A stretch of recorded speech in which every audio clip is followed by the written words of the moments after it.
Fine. This meeting is being recorded. Over to you, sir. A very warm good afternoon to everybody who's present here today. On behalf of the Department of Sociology, Pondicherry University, Department of Social Work, Pondicherry University, and Global Policy Insights, New Delhi, I, Aishwarya Jain, MA Sociology first year, extend a very warm welcome to each and every one of you who is present here to a workshop on sustainable development, climate governance, and global commons. It is our absolute delight that we have all of you with us. And in a world which is very rapidly developing and ironically where a certain kind of development itself has become sort of the trouble, it is important for youth, especially as torchbearers of future development, that we discuss and learn about a possible solution, which in this case becomes sustainable development. And this is exactly why we have gathered here today, though virtually. And at this point, I would like to quote Kofi Annan. According to him, what he said is, our biggest challenge in this new century is to take an idea that seems so abstract, like sustainable development, and turn it into reality for the world's people, which is where climate governance becomes important. On that note, let me ask Kumar Anupam, MA Sociology first year, to kindly play the university anthem for us. And I request everybody to kindly raise for the same. Kumar, please.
Thank you so much, Anupam. I don't think we could have had a better start than that. Thank you so much, and thank you so much, everyone. Now we will formally commence our session. First of all, we have Dr. K. Anbu, Associate Professor and Head, Department of Social Work, Pondicherry University. Dr. K. Anpu has acquired his MSW, MPhil, and PhD degrees from the Bharatiya University, Coimbatore, and MPA from the IGNOU, New Delhi. He has 23 years of teaching and research experience in social work.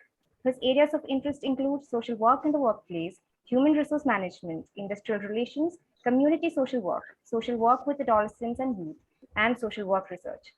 Dr. Anpu has published around 10 research articles in quality journals, 20 articles in edited volumes, and co-authored a book. He has presented research papers in more than 40 national and international conferences, delivered invited lectures, and chaired sessions in numerous conferences and seminars. May I request Dr. K. Anpu to kindly deliver the welcome address. So please. Thanks, Aishwarya, for the kind words.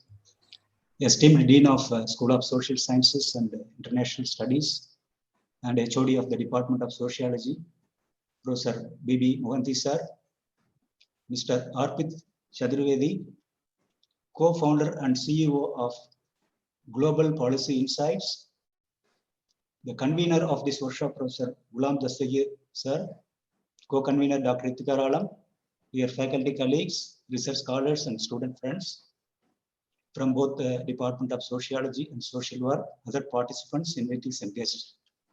A very good afternoon to all of you. I deem it a privilege to welcome you all to this workshop on sustainable development, Climate Governance and Global Commons, organized by the Department of Sociology in association with our Department of Social Work and Global Policy Insights, New Delhi. Let me first express our sincere gratitude to Professor Bibi Mohanty sir, head of the Department of Sociology, and Professor Ghulam Dastagir sir, convener of this workshop, for their good gesture to join hands with our department and also with the Global Policy Insights in organizing this workshop on a common topic of interest, which has contemporary significance to both the disciplines. Both sociology and social work are aiming at development of the society without compromising the capacities of future generations to meet their needs. The rate at which climate change and global warming taking place has already given us the wake-up call to protect the global resources through global governance.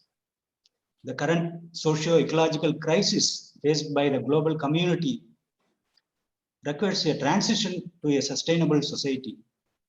Till recently, this ecological crisis remained beyond the scope of our field of social work. So we have to now seriously think about the meaning of sustainable development for our practice. I strongly believe that this workshop will stimulate us to think and contribute to build a sustainable society. I take this opportunity to welcome our Honorable Dean Sir, who is the pillar of support of all our activities in the School of Social Sciences and International Studies, for kindly consenting our invitation to deliver the inaugural address. Welcome, sir. I would like to extend a very warm welcome to Mr. Arpit Chaturvedi, co-founder and CEO of Global Policy Insight, who has kindly accepted to be the resource person to enlighten us on this important topic. I welcome Professor Ghulam Dastagir, sir, who is the person behind this program, who has taken the initiative to convene this workshop. I welcome you, sir, and also Dr. Iftikhar Alam, the co-convener of this workshop. I would also like to welcome all the faculty colleagues from the Department of Sociology, Professor Aruna, Professor Pradeep Kumar Parida, Dr. Mansi, Dr.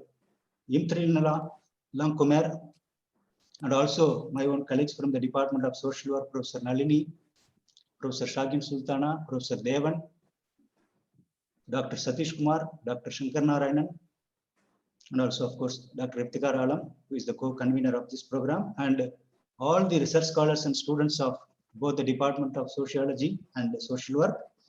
And also, I am happy to welcome all the participants, invitees, and guests to this workshop. Once again, I welcome you all. Thank you. Thank you so much, sir. We are truly delighted to have you. In fact, this collaboration makes us very happy that both the departments could join hands together and come in something as great as this. Next, we have Professor Bibi Mohanty. He is the Dean, School of Social Sciences and International Studies, Professor and Head, Department of Sociology, Pondicherry University. After obtaining PhD from Sambalpur University, Odisha, he worked for a brief period in undergraduate colleges of Odisha. Subsequently, he moved to Gokhale Institute of Politics and Economics, Pune, where he served as a lecturer and then reader.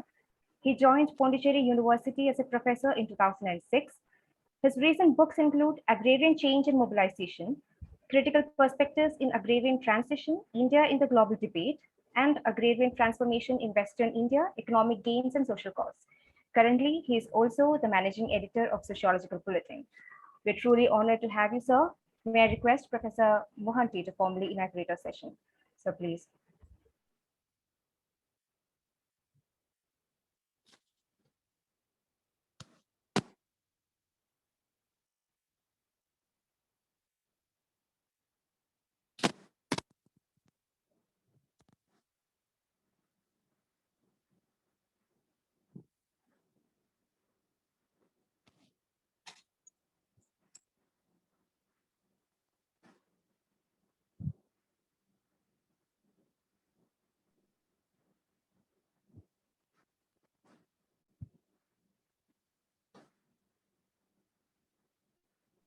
Hello. Yes, Hello. sir. We can hear you, sir. I'm sorry, actually, I was disconnected for a while. Now we can hear, sir. It's fine, sir. We can go. So, can I speak now? Yes. Yes, sir, sure. Please go Okay. ahead. Thank you so much for your kind introduction. Good afternoon, everybody. Esteemed the key resource person of this workshop, Mr. Arpit Chaturvedi, the co-founder and CEO of Global Policy Insight, the head of the Department of Social Work, Dr. Anbu, and the convener of this workshop, Professor Dastagir, and the co-convener, Dr. Alam, colleagues from the Global Policy Insight, and colleagues from the Department of Sociology. I hope all of them are present. Professor Aruna, Professor Farida, Dr. Inti, Dr. Mansi, and also the colleagues from the Social Work Department, Professor Nalini, Professor Sain Sultana, Professor Devon, Dr. Shankar Narayan, Dr. Satish Kumar, and Dr. Iftikhar Alam, who is also the co-convener of this event. And the distinguished participants, the research scholars, students, and also colleagues from the other departments of our university and other places, invitees and friends. At the outset, I express a deep sense of thanks to Professor Ghulam Dastagir and his associate, Dr. Alam, for organizing this webinar in collaboration with the Department of Social Work and Global Policy Insight on an important theme having contemporary relevance. And in fact, this topic has relevance across the disciplines, and students and faculty of any department or any research center would like to know more about this topic. And it's in fact a kind of a very new area for the faculty of sociology and social work and social sciences. Actually, we know something as a layman, but details of it or the nuances of the relationship among these concept of sustainable development, climate governance, and global commons. This is the title of this webinar, and it sounds so interesting and so exciting. Everybody would love to hear it and know more about it. And I am very happy, I'm glad that Professor Dastagir and Professor Dr. Kalam has invited a very distinguished speaker who will be speaking on this topic. And I'm sure his lecture and the deliberations that will follow it will give many insightful ideas and meaningful ideas to enrich our understanding about this sustainable development, climate governance, and global commons. I am not an expert in this area. If I say more, then I will make more kind of mistakes. I should not venture to say more, but I will just as a kind of introductory note or introductory footnote, I will just say a few lines for your kind of consideration. You may not take it very seriously. And what I understand, all of us, we understand in the present context, we need an effective mechanism for the control, management, and use of these global commons. And actually, this assumes greater importance in the context of rapid climatic change, which is going on now, and particularly given the power asymmetry at the global level. And climate change felt now worldwide, and it presents actually more vulnerabilities in developing countries than in the developed world. And the remarkable advancements in the technology as well as science in the last few decades, and the hike in resource utilization induce a kind of burgeoning of all categories of anthropogenic kind of activities. So the planet Earth, all of you know, is confronting a kind of stunning ecological threats, significantly global warming and climate change, together with the diminution of resources and commons. So as you know, globalization has also led to an increase in migration, commercial as well as financial flows. And in this context, we are the world is increasingly becoming more interdependent. And besides that also, we have many challenges and difficulties, particularly with regard to the management of these global commons. Climate change affects global commons and incites individual states which have become susceptible to a greater extent to new policy frameworks and mechanism. And you know, we need a kind of a coordinated, a kind of greater coordination and concerted kind of agenda for setting actually the international level of management and a kind of to achieving a kind of sustainable goals anchored in human rights standards and equity, and that is actually the need of the moment. And all of us, we know that each country has a kind of sovereign territorial boundary. But as far as this global commons concerned, we do not have a kind of clarity and clear-cut kind of understanding who owns it and who manages it and what are the mechanisms or regulatory mechanisms for controlling and maintaining it. And global commons, as we understand, it includes airspace and also includes some environmental resources.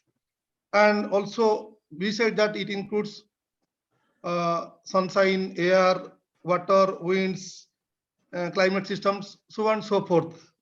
But I think Mr. Chaturvedi will say more about it. At the international level, we recognize only 4 global commons, that is outer space, the high sea, Antarctica, and the atmosphere. I don't know the recent kind of things. This is what we, as a kind of a common person, we understand. And this is the kind of, with regard to these 4 major domains or major global commons, we have actually developed some kind of a mechanism, regulatory mechanism at a kind of international level, but that is also it's not actually free from dispute and debates. And we have that international kind of laws like regulations like United Nations Framework Convention on Climate Change, then Kyoto Protocol, then 2005 Paris Agreement. These are the kind of broad kind of international kind of agreements or laws which are recognized and provides a kind of framework for this maintenance and use of these global commons. But as I told you, these are not free from debates, and there are actually challenges. And for this effective implementation and effective kind of regulation of these mechanisms, it poses many threats and challenges. And you know that we have a kind of power asymmetry at a kind of global level, and now the crisis is going on. So even if we know that it is nobody's resources, we can use it, but we cannot do it, and there is a kind of restricted use. And those who have dominance, military dominance or economic dominance, they have better say in the management and maintenance of these global commons. So I think we need to know more about these debates and discourses and the international treaties and international conventions and agreements, and how it is impacting and how it is being how it is being used as a kind of basis for this maintenance of these resources. We need to know more about it. And in fact, actually, the effective governance of these this global commons is essential to maintain a kind of sustainable development all over. So it's a kind of developed or developing nation. They need to have a kind of coordinated kind of efforts and to have kind of effective mechanism for kind of meaningful use of this global common and the resources available at the global level. So I think I look forward to kind of a effective, a kind of a very meaningful fruitful deliberations in another kind of a few hours time. And I will not say much with this. I will end, and I'm sure this will be a kind of very good program, very successful program. I wish the event a very grand success, and I look forward to have a kind of a longer interaction with the Global Policy Insight in future, and we can have kind of more events with the kind of new collaborations with the social work department or with other departments in the universities. We can come up with some kind of longer programs where we'll have more participation and more meaningful dialogue and discussion, and we can come forward with some kind of publications also. Absolutely. So with this, I wish the event a grand success and express a kind of deep sense of thanks to the Global Policy Insight and its CEO, and who is the key resource person for the present program, Mr. Chaturvedi, for accepting our invitation, and from the Pondicherry University and School of Social Sciences and International Studies, I extend a very warm welcome and greetings to you. And I look forward to a kind of very meaningful deliberation. Actually, I have another program. I have to leave early, so I will be here for a few minutes. Then I will leave. Thank you so much. All the best. Thank you so much, Professor Mohanty. And thanks to all of the departments who've come together to manage this, to organize this particular program. And thanks to all of the professors for taking out the time. I absolutely feel humbled and dwarfed over here to be talking in front of such learned people. But I hope that what we are going to be talking about adds some sort of a perspective, some sort of value, even if it is a little today.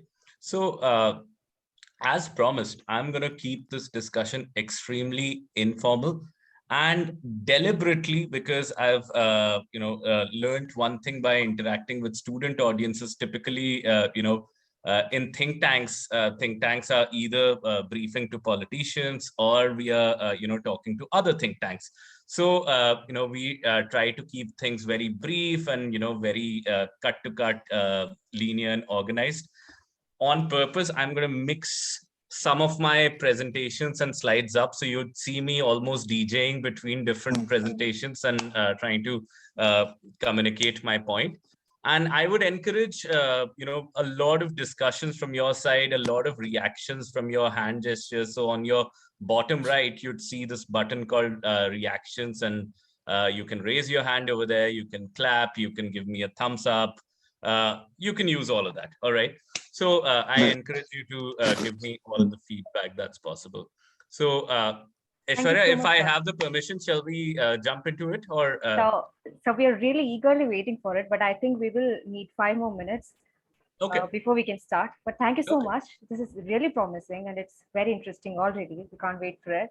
And thank you, Professor Mohanty, for your words, and especially for your speech, because I think at least a few of us needed it before we straight away jump into the session. So thank you so much, sir. Thank you so much for joining. And now we have our convener of the workshop, Professor K. Ghulam Dastagir, without whom this entire workshop might not have been possible. He is a professor, Department of Sociology, Pondicherry University.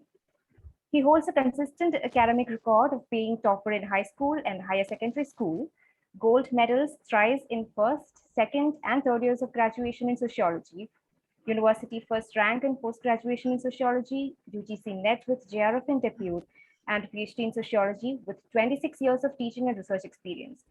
He holds postgraduate diplomas in higher education, public relations, personal management, and industrial relations.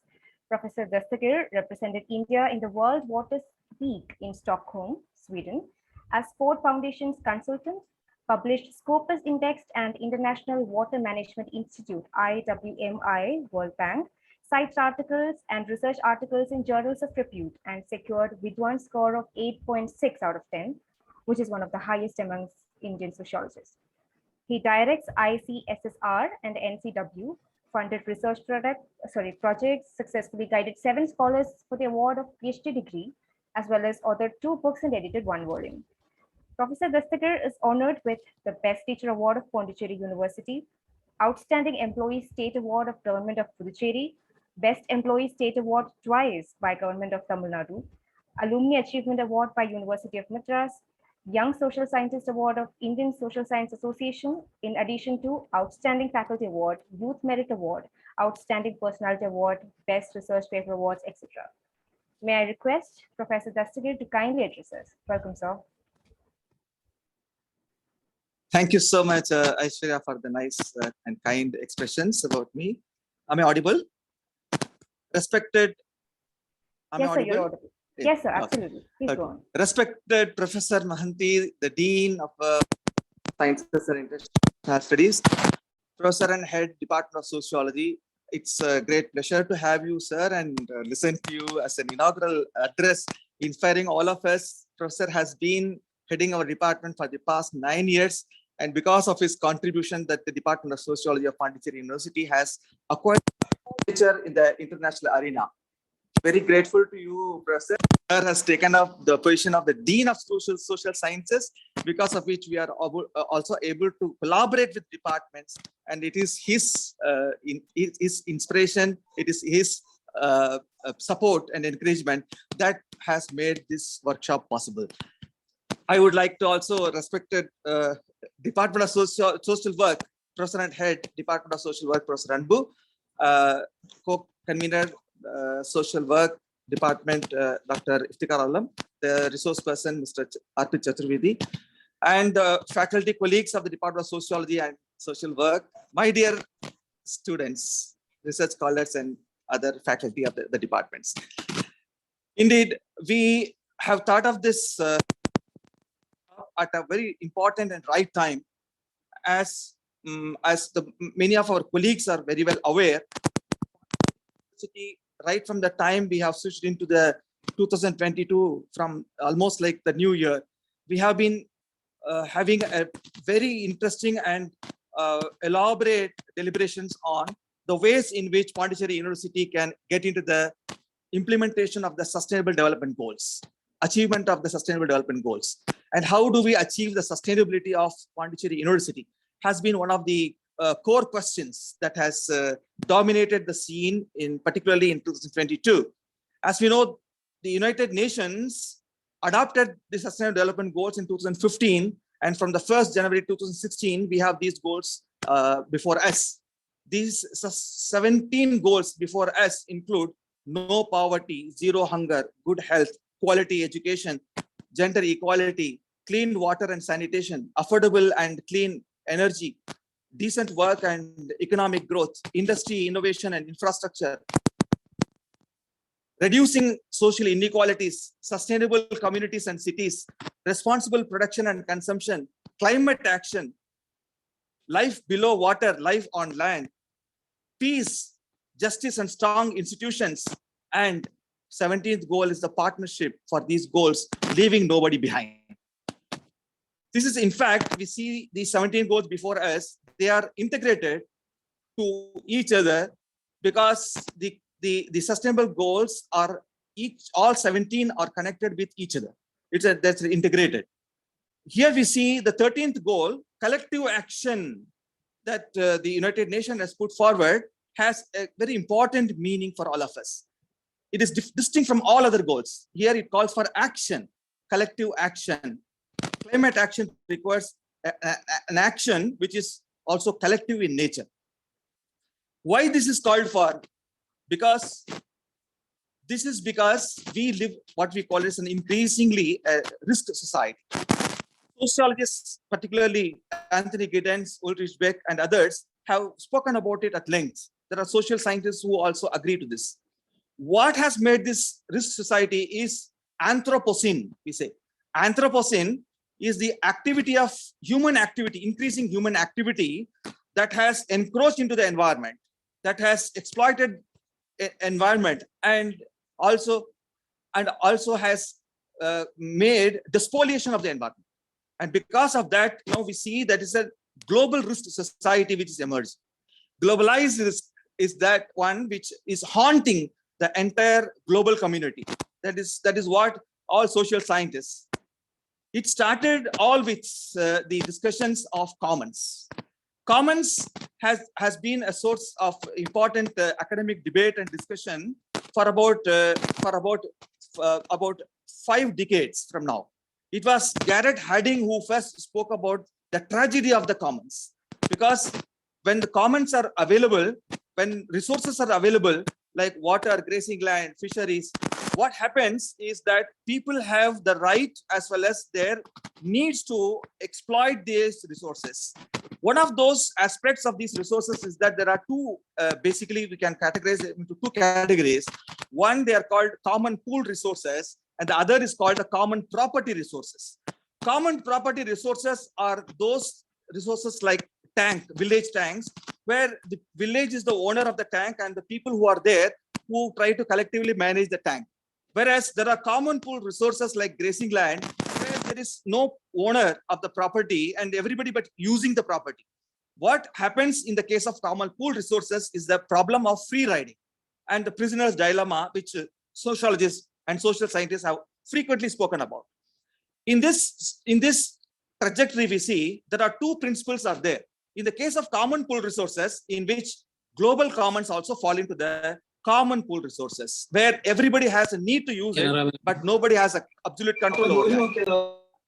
And thus, there are 2 elements of this we need to consider. One is non-exclusive nature, another is subtractive nature of this. As we keep using these common resources, they are likely to come down. Their quantity and quality is going to be reduced.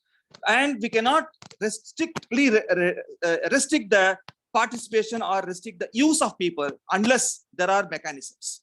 In this context, we see the recent expressions that come up right from the time the Stockholm conference was held in 1972. After that, a country like India, which has the longest written constitution, also could incorporate the word environment, the term environment, came into as a 42nd amendment to the Indian Constitution after this in 1972, the Stockholm Conference. After that, there has been Earth Summit. We know that each of them have tried to bring about certain regulations through which we could gain control over the use of resources. One of the major aspects of this, historically speaking, the global commons had remained safe for a long time because, first of all, basically, their accessibility was limited. But recent advancements in science and technology has made encroachment into the global commons also possible. Now it has become the question.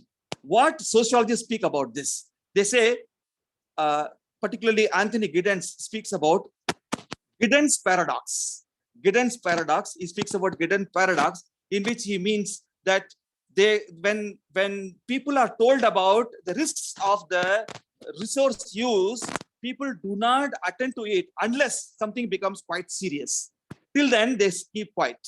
And then the suggestion for this has come through the approaches of social reflexivity and reflexive modernization. Social reflexivity is a means through which there is a critical consciousness that has to come into the people to think about the consequences of the environmental actions and climate actions and the climate change, because of which people can come together, countries can come together, nations can come together and formulate regulations and methodologies through which, strategies and institutions through which the human activity can be regulated. And social remodernization is a process in which the counter-modernization institutions have to be developed. That is what we are seeing in the promulgation of sustainable development goals, because one of the major purpose of this sustainable development goals is to save the planet. Save the planet in the period of 15 years from 2016 to 2030. This is one of the major purpose of this. In this context, sociologists have spoken about 2 forms of risks that we are encountering. One is called the external risk, and second is the manufactured risk. External risk comes through nature, and there are certain happenings that we know that climate is controlled by certain natural calamities and natural events that take place as an external risk factor. At the same time, we have manufactured risk. This is where we social scientists, sociologists, and social workers have greater role to play. That manufacture risk because of Anthropocene, as I told you, because of heightened human activity, we have exploited the nature, despoliation of the nature has happened. Now it is time for us to recollect. Social scientists in this regard have suggested that the environmental challenges, climatic change, and the problems with the global commons is not only a challenge, but it is an opportunity for collective action. In this context, I think the collaboration between sociology, social work, and the global policy insight has been the one to create a kind of a sensitization to the students to think of this second generation problem. This is particularly a second generation issue that is confronting not only the current generation and the current contemporary society, but it is all about the next generation and the future society. And I think more of it will be deliberated by the resource person. So I don't want to stand between the audience and the resource person. I open the session for more discussions and debates. My dear students, I am very happy and thankful to you, particularly the students of first year MA Sociology, for bringing in so much of energy and enthusiasm for this workshop. Wish you all the best and good luck. Thank you very much. Thank you so much, sir. It's always a delight to listen to you. And really, thank you for making this whole event happen. And especially for all the new concepts, at least which is new for some of us, for introducing them, especially, molding a problem into an opportunity for collective action. That one is really striking. Thank you so much for that. And now is finally the time that we all have been waiting for. We have our resource person, Mr. Arpit Chaturvedi, co-founder and CEO of Global Policy Insights with us.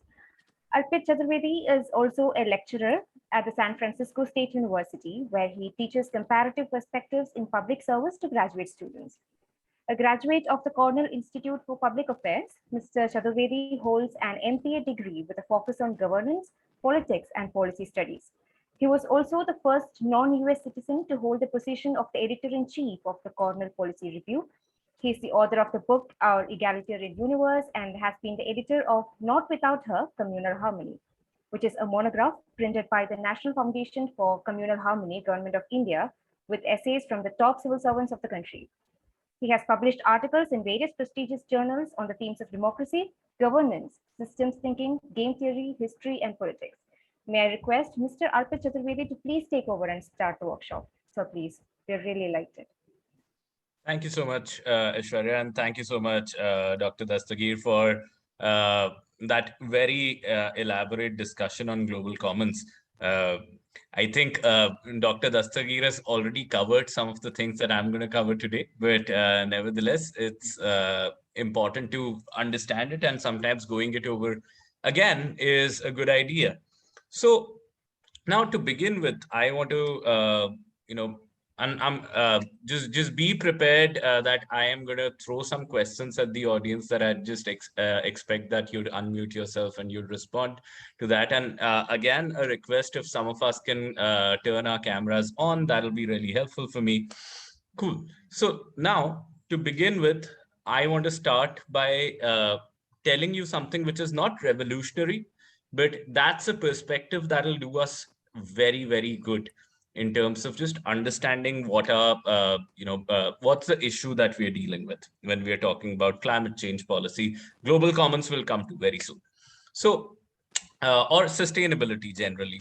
So the fellowship that we have started out with is called the Global Policy, Diplomacy and Sustainability Fellowship. It's a program that we run as part of our think tank in collaboration with other think tanks, and I encourage you to check it out. But the name over here, Global Policy, Diplomacy and Sustainability, signifies something important, which is that there is no issue, and you can write this down, that there is no issue in this world which is a purely sustainable development issue.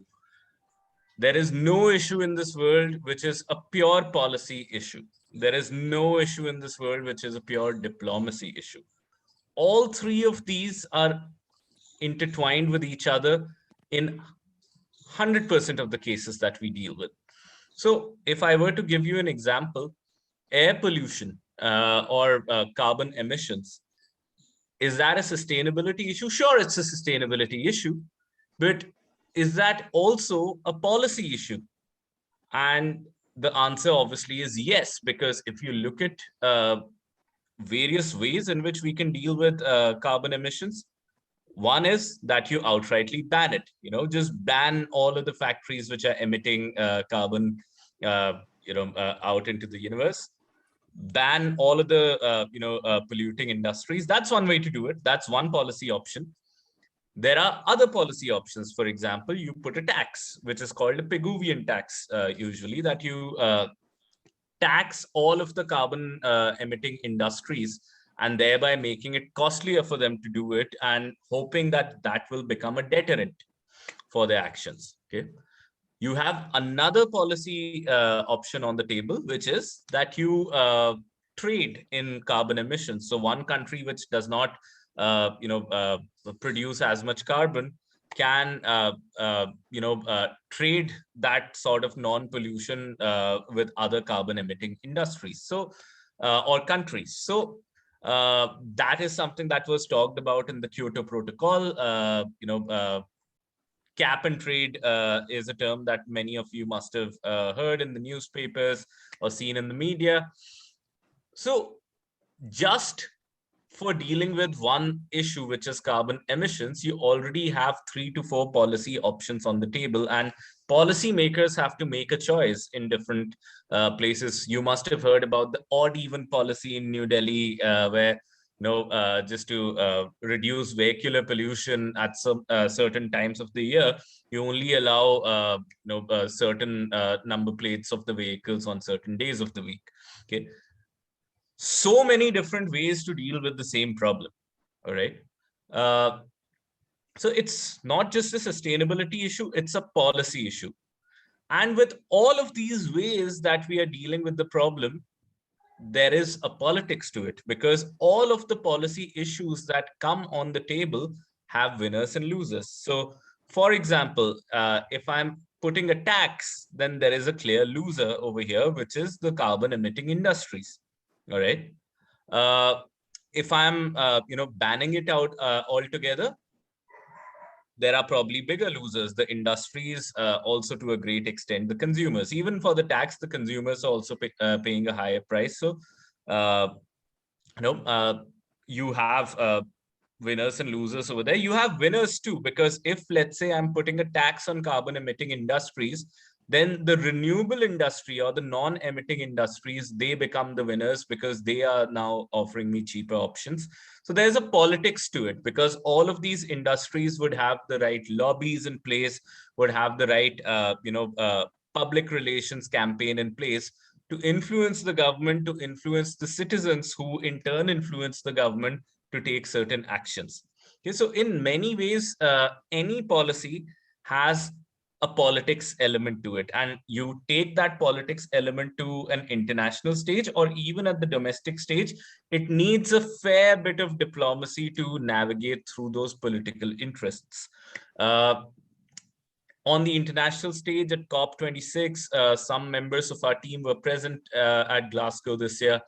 And obviously, like all the times, the discussions were centered around the fact whether developed countries should be paying billions of dollars to developing countries like India to forgo development on the back of coal and natural gas and oil, and instead shift to renewables, which are obviously expensive.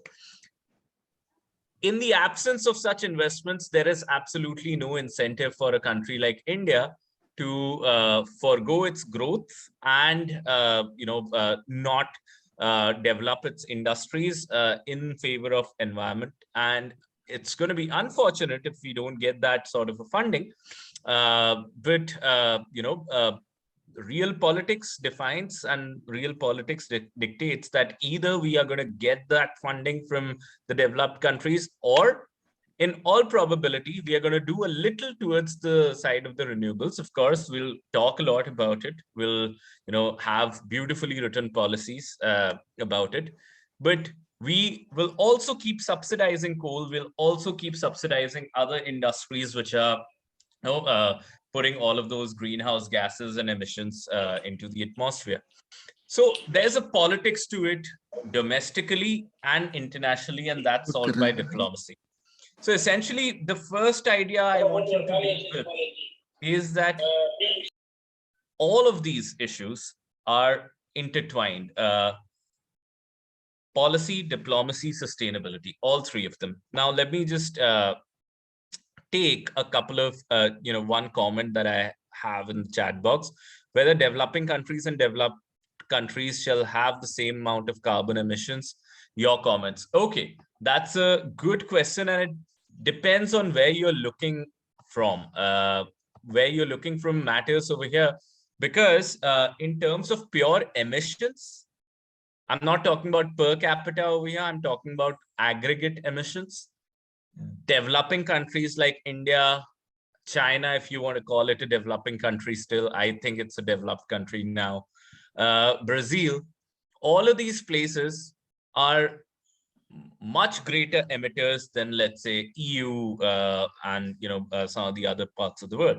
Okay, Australia, US is debatable because US obviously has a lot of emissions, but you have to, if you look at it from the side of who is benefiting out of these emissions or who's actually making this emissions. See, the reason why you find India and other developing countries putting a lot of carbon in the air is because countries like India are producing the goods which are consumed in the West. So eventually all of that emission is happening for the developed countries.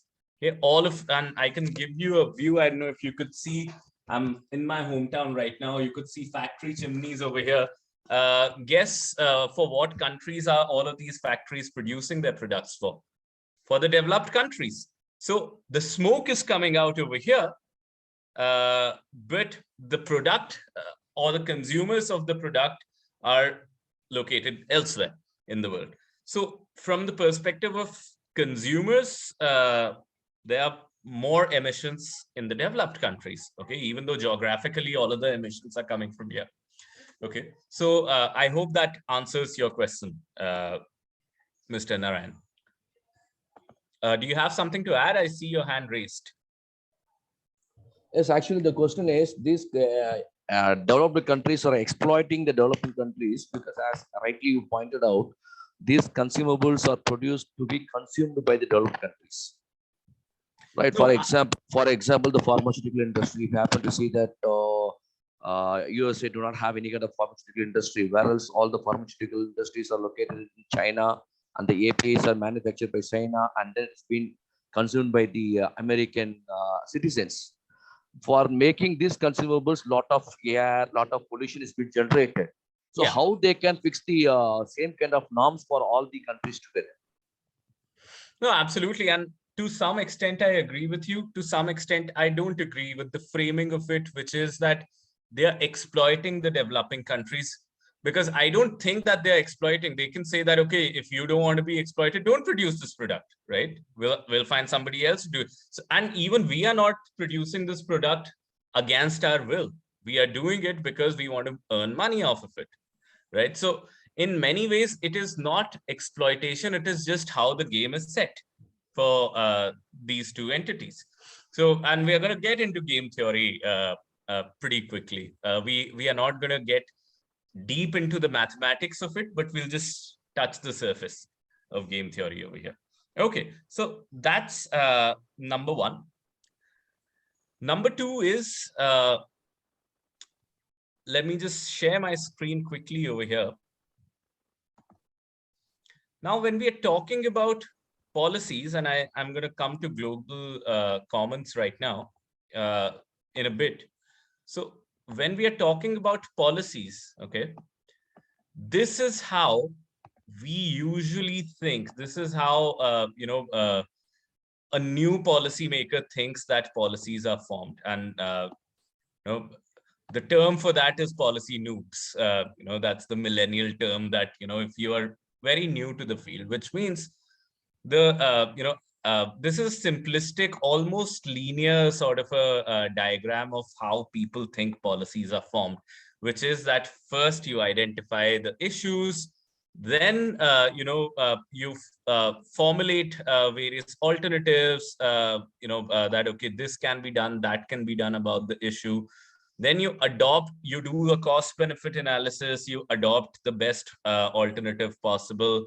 Then you implement that particular policy, you evaluate that particular policy, you monitor, you support and maintain that policy. And then hopefully it leads to some solutions and it shows some areas of development. And those unaddressed issues again go through the whole of this cycle again. Okay. That really neat process, which is called the policy cycle or Anderson's policy cycle, is what people think is the process of policy formulation. All right. What's the real process of policy formulation? It's much more dirtier than that. It's much more disorganized than what you see. This neat sort of circle that you see over here. It's much less linear than that. And before we get into that, let me just show you one perspective about how policies are formed. Okay. And this is called, this is John Kingdon's work and he has a book called Agendas, Alternatives, and something. And he talks about the main idea. Issues, Agendas, and Alternatives is the name of the book by John Kingdon. And the main idea is that, in essence, for any policy to take place, it's almost like, these three streams. Imagine three streams of river coming together. There is a problem stream, there is a policy stream, okay, and there is a politics stream, okay. So these three streams have to come together, and I will explain what these streams are. But these streams are also crisscrossing, okay. So they have tributaries and distributaries which are just cutting into each other, okay. And sometimes across these lines. This is how actual policy making, if I were to show it graphically, this is how it looks like.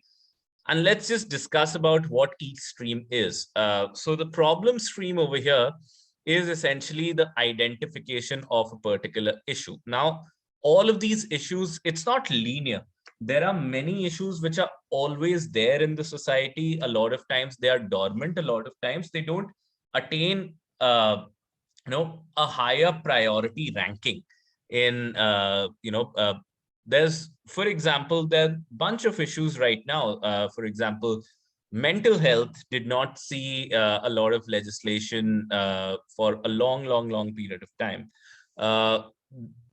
I think issues around senior citizens and their health are also issues which are there. Those problems are there in the society, but they are not being legislated upon. And why are they not being legislated upon? Because for these issues to gain the right sort of attention, you need certain groups of people. So folks like, and these are issue activators. There are folks like the media, there are folks like activist groups. There could be individual policy entrepreneurs. There could be other self-interest groups which come together to talk a lot about that issue, bring it into the mainstream discourse, and push it literally up the priority order for legislation, okay? And have costs and benefits for legislators in place so that they take action on that.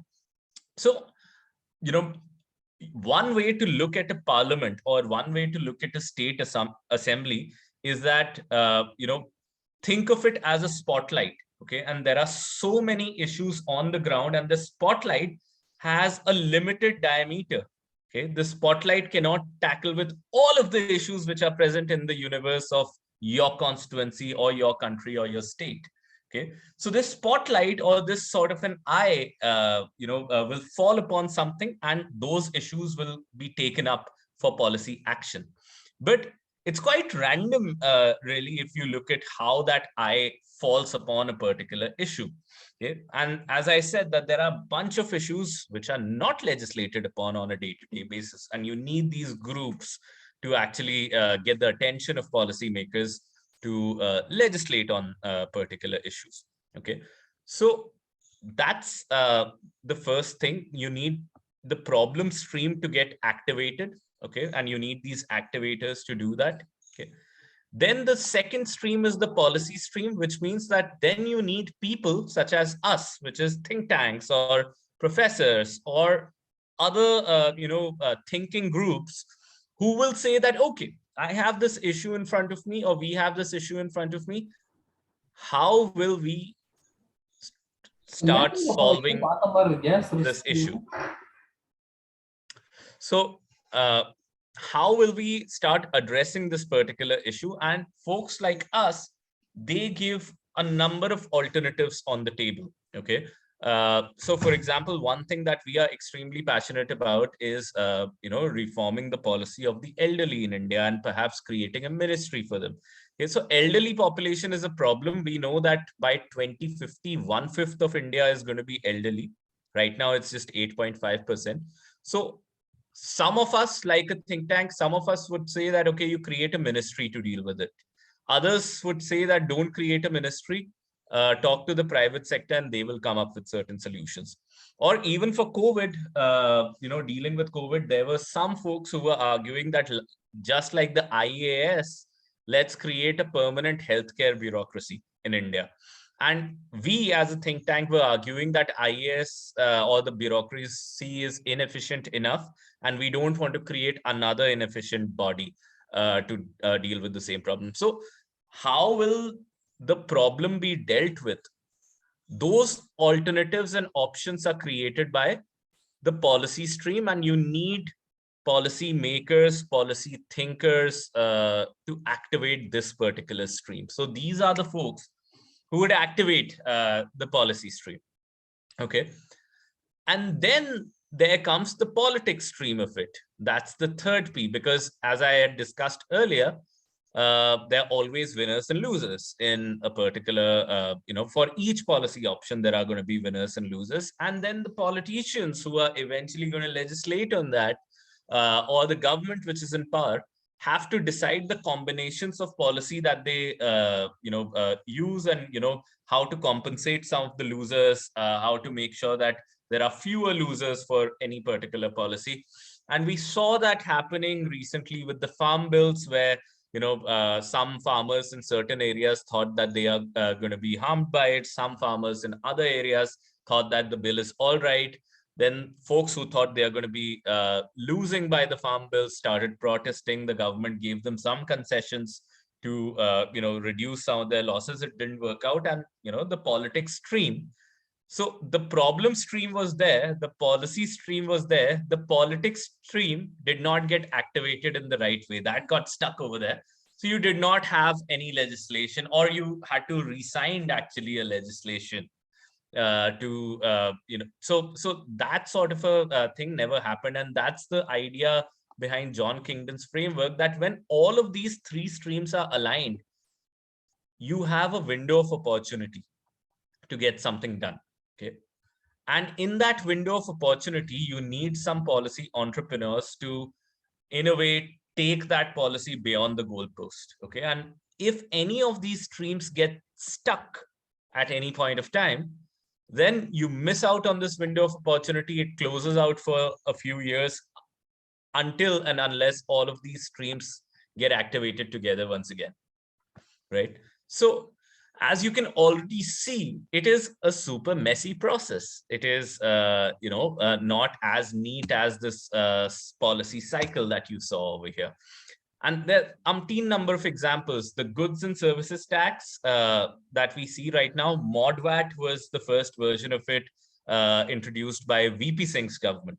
Okay, so back in the late 80s, right? And if you look at the whole evolution of that bill, it has changed tremendously, because the politics of it, the policy of it has changed tremendously just to address the same problem of indirect taxation. So which means that for any problem, you might think that it's simple. This is the problem, this is the policy, this is going to be the outcome. But between that, as the saying goes, there are many slips between the cup and the lips. Okay. Yeah, a lot of it is advocacy. That's correct, Shaheen. a lot of it, from the issue, from the problem stream, the politics stream, a lot of it is activated by advocacy groups. Okay, one fun question over here.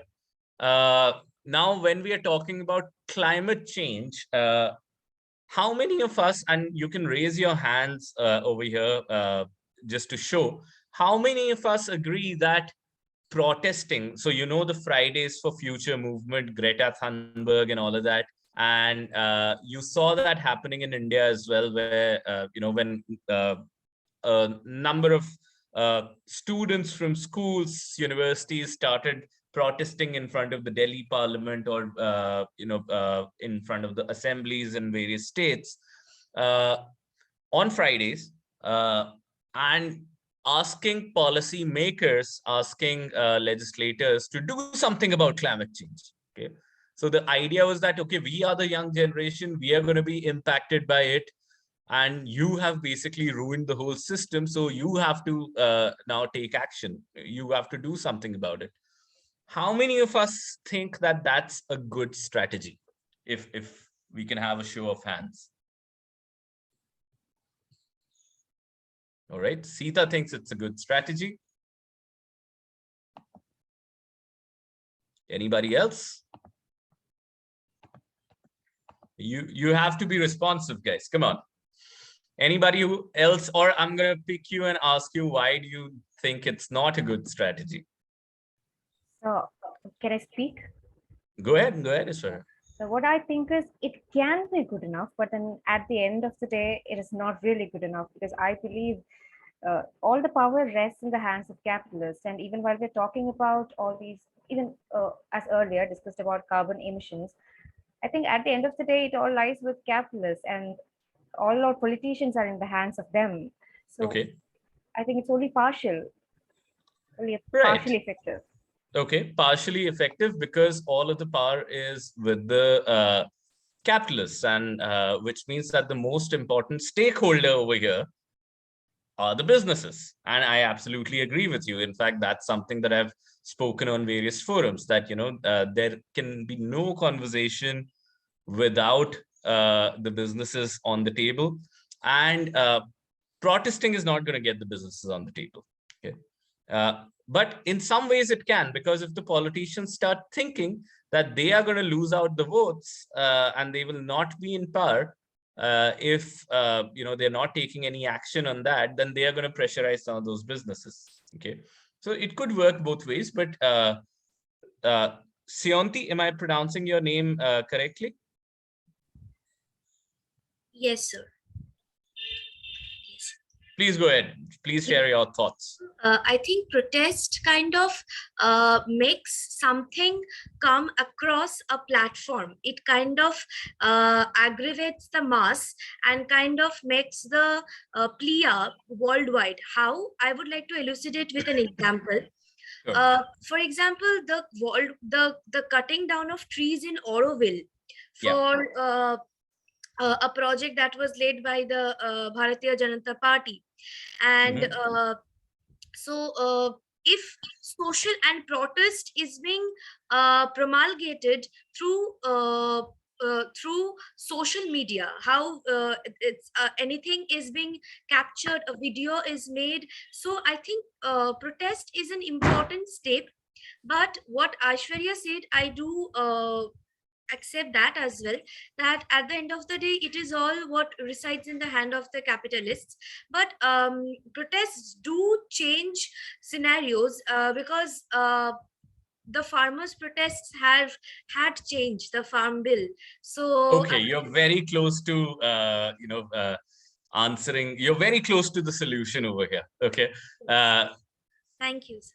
Okay, so we are going to talk about that just very quickly. But yeah, what Sudipta Panda has said over here in the chat box, that protests can help activate the problem. Okay, so activating the problem indeed. And my understanding is that that is the extent to which protests usually work, that they can just bring a particular, they can activate the problem stream. Okay, but there's more that we have to discuss about that. Let me just read Sita's comment over here.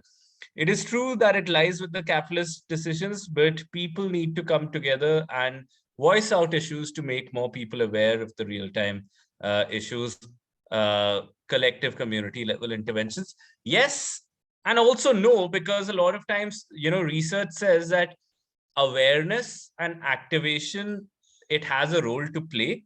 But you see, I'm aware that, I should be exercising, at least 1 hour every day.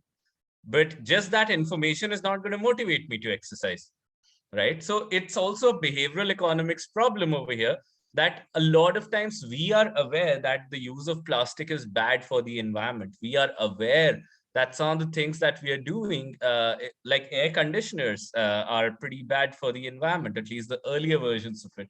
But we are still using it, right? Because a lot of times we tweet about it, we'll talk about it, we'll complain about it, and we'll go back to doing the same thing. So awareness, education, it has a big role to play, but that too has a very limited role. Okay, it won't take you past that goalpost. Okay. Then Sita is also saying that individuals' action, okay, each individual's action. Now here, the problem that arises, I'm talking about very practical problems that I have faced and some of you might have also faced, that I think that, okay, I can turn vegan today. I'm a vegetarian, by the way, anyway. And I can start wearing khadi. I can, stop taking flights. I can change all of my lifestyle.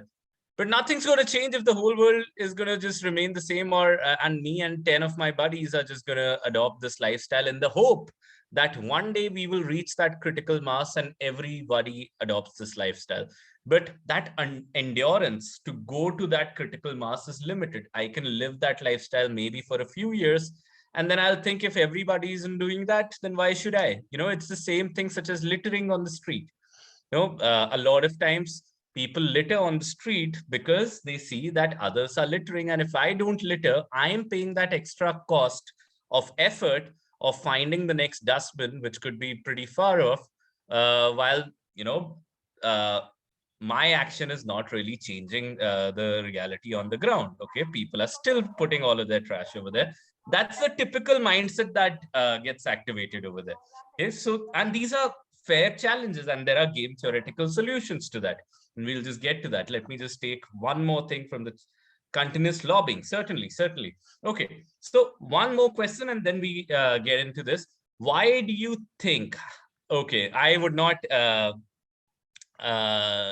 argue for hammering the heads of politicians. I don't think that's a good idea. It's not going to lead us anywhere. Okay, why do you think that the farm bill protests were successful? Whatever you say, whichever side of the political spectrum you're on. Personally, I mean, as an analyst, I'm pretty neutral on that issue.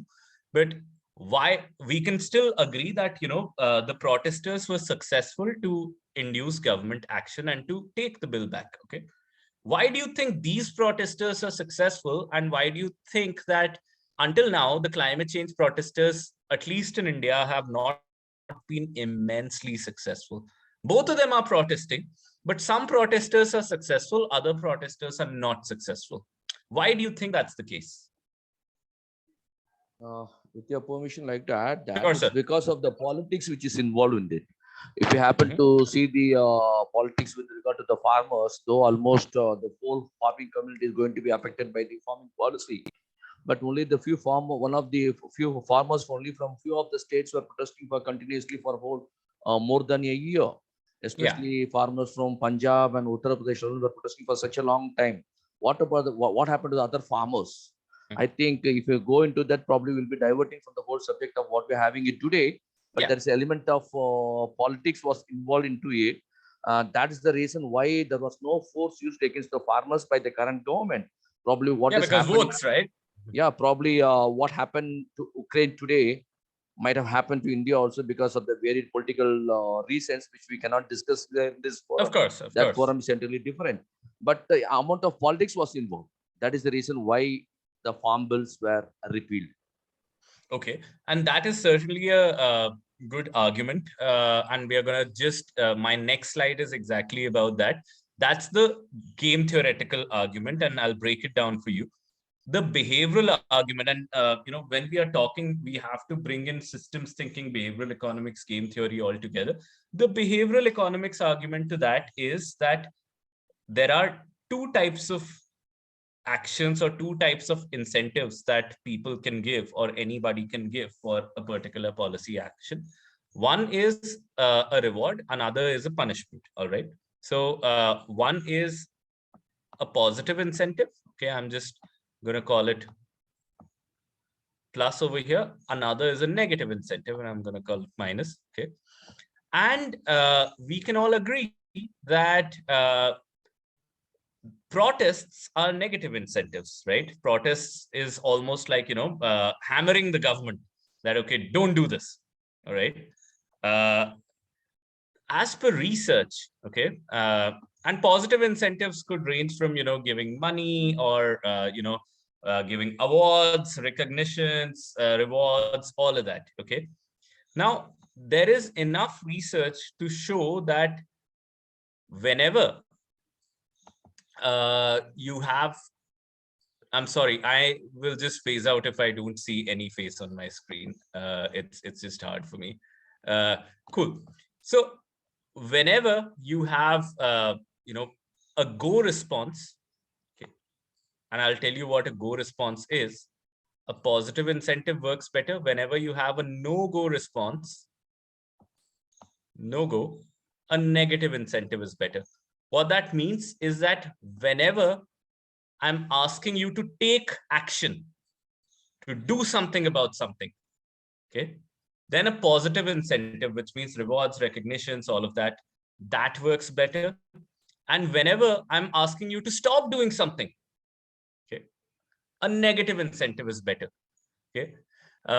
There have been a number of experiments to show this. There have been experiments, for example, people asked to play games, and when people are asked to play games and asked to take action, such as press the space bar when you see a particular color dot on your screen. Okay.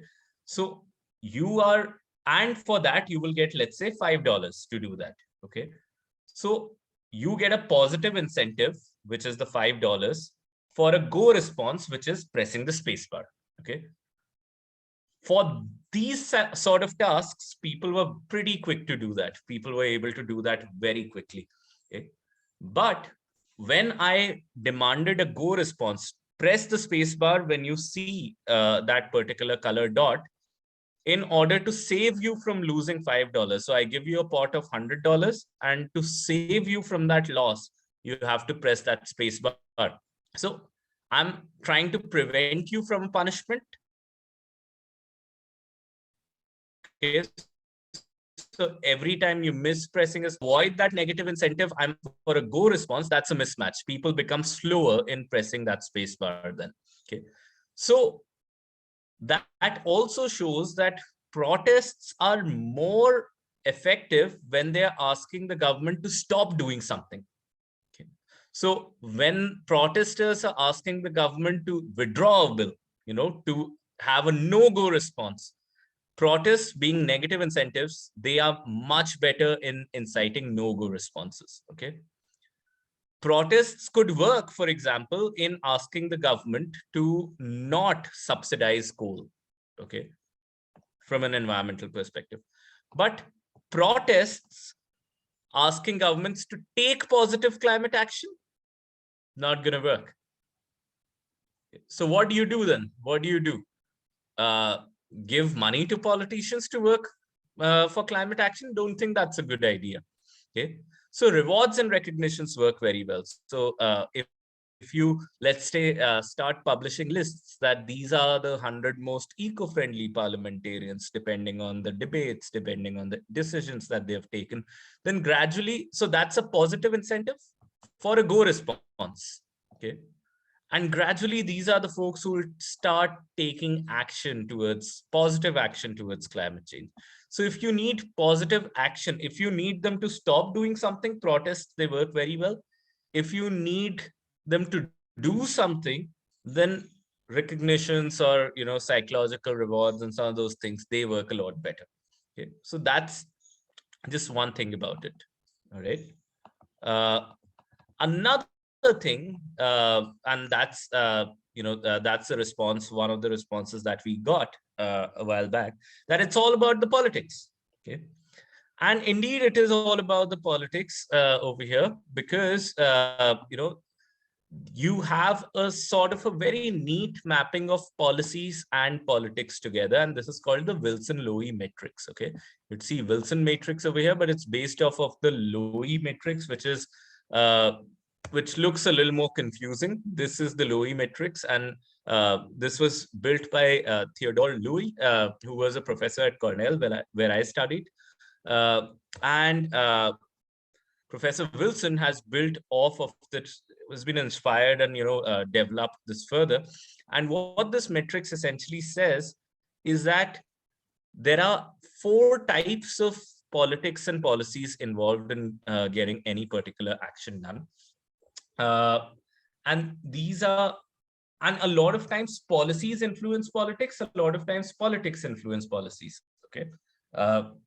Most of the time people assume that politics influences policies, but nobody typically thinks that policies will also influence the politics of it. Okay, but anyway, what they essentially, the crux of it is that there are concentrated costs and there are widely distributed costs. There are concentrated benefits, there are widely distributed benefits, and the combination of these gives rise to various forms of policies and various forms of politics. Okay, so let me give you a particular example, or in fact, first let me give you examples of each one of these, and then let me ask you another question. Okay, so it's going to be quiz time once again. So before we jump into that, one is that this is your interest group politics, which comes from redistributive policies. What are redistributive policies? Take from one, give to another. Okay, so the costs are concentrated, you take from one, okay, and the benefits are also concentrated because you're giving it to another. All right, so in many ways, reservations in a particular job or a particular school, they are redistributive policies. Okay, or for many countries, if you're spending, if you have progressive taxation, as you go higher up in your income ladder, you will be taxed at a higher rate, and that tax arguably will be spent on the poorest of the poor. So that's also a redistributive policy. You take from one, you give to another. Okay, and that leads to an interest group sort of a politics. Okay, you have concentrated costs, you have concentrated benefits. Okay, there are other sorts of policies in politics. So one where you have concentrated costs or concentrated benefits, but widely distributed costs. Okay, so for example, if I talk about creating a ministry for the elderly, okay, or if I talk about an education cess, okay, let's talk about education cess, which is 2% that we have to pay. Now it's been reduced, but it used to be 2% at some point there. The benefits of all of that education money is going to the schools and the students. The costs are being paid by the whole of the society. Okay. All of the society pays that 2% and the benefit. So it's like a funnel. You take from everyone and you give to only a few. Okay, so concentrated benefits and widely distributive costs. So you have a client politics over here. You have some clients, your students or your educators, they are your clients, and the costs are widely distributed in the society. Similarly, if I'm asking, let's say, for creating a particular ministry for the elderly, which would take some budgets from the public fund, that's also client politics and distributive policy, because I'm taking that budget amount from everybody and I'm funneling it only for the elderly population. All right, so that's one sort of policy. Another sort of policy is where the costs are concentrated and the benefits are widely distributed. These are regulative policies. Okay, so think about, banning alcohol or putting an extra tax on cigarettes. Okay, these are regulative policies where the costs are only paid by the manufacturers of these products. The benefits, arguably, are for, and I don't have any moral judgment whether you drink or smoke, that's your choice. But what I'm saying is that, the benefits of health, etc., are widely distributed in the larger society. Okay, so these are regulative policies. So I ban soft drinks, or I ban, XYZ things. Only a few people paying the cost, but benefits distributed across the society. And finally, there is majoritarian politics, which comes from constituent policies. These are from places, these are where the benefits are also widely distributed and the costs are also widely distributed. And this is something like, let's say there is a looming war in Ukraine right now. And in Ukraine, everybody has been asked, everybody in the country has been asked to pitch in some money for the war effort. Okay? Everybody has to give some money. You remember, your earlier generations would remember that when India had a war with China, we asked everybody, people were sending utensils, people were sending all sorts of things, jewelry, to the war effort, because we were running short of metal, we were running short of funds. We were sending all of that because so for that, the costs were widely distributed across the society, but the benefits are also widely distributed across the society.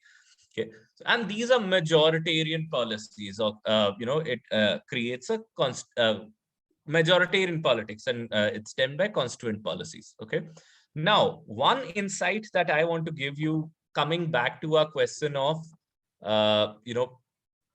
who benefits and who doesn't benefit, and what policies will see, or what problems will see policy action and what problems will not see policy action. The rule of thumb is that for any problem where either the costs are concentrated or the benefits are concentrated, or both, these are typically the problems which would see more policy action than the others. Okay, why? Because there are clear winners and losers over here. All right, clear beneficiaries and clear people who are losing out over here. So I will give you an example for that, but let me just encircle these. That so which means that this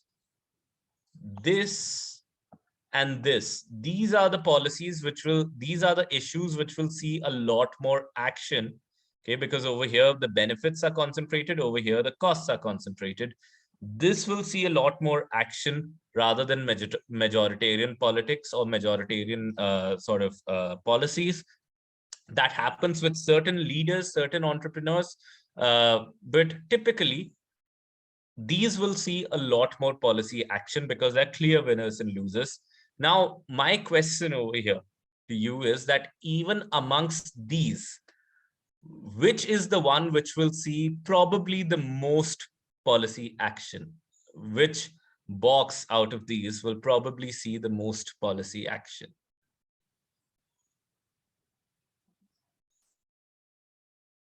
There is one which stands out, like that one box. You pick up a particular, or you pitch a particular policy residing in that one box, the government is likely to pass that bill or pass that policy much more easier than the others. It's one box out of these three. Any guesses?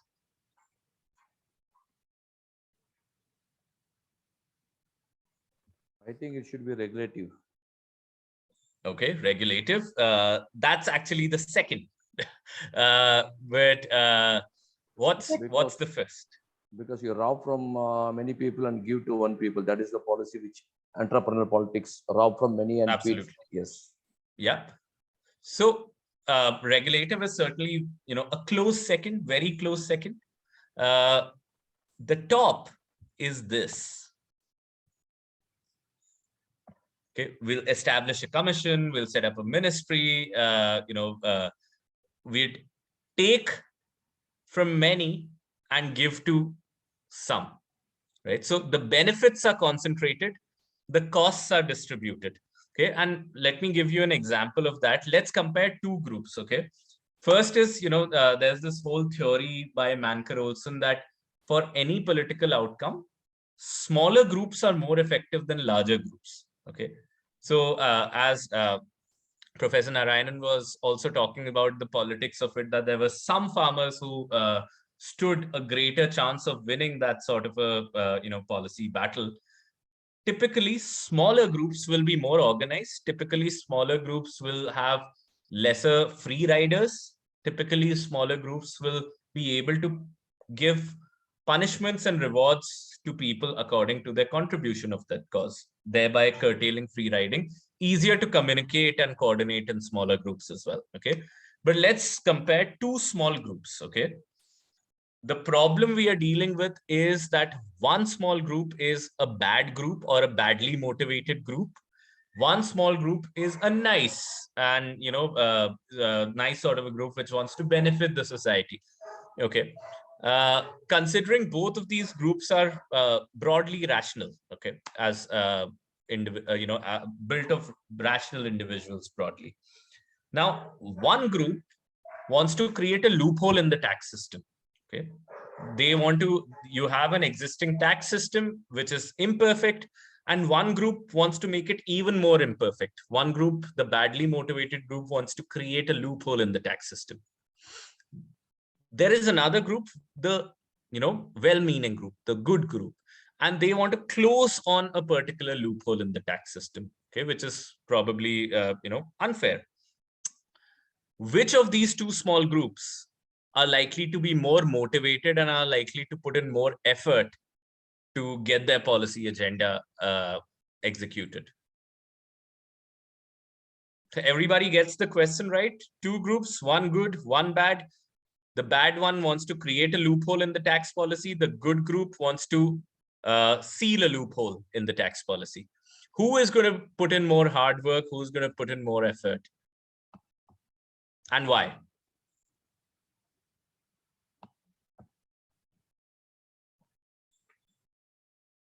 I think the later group will have to work more.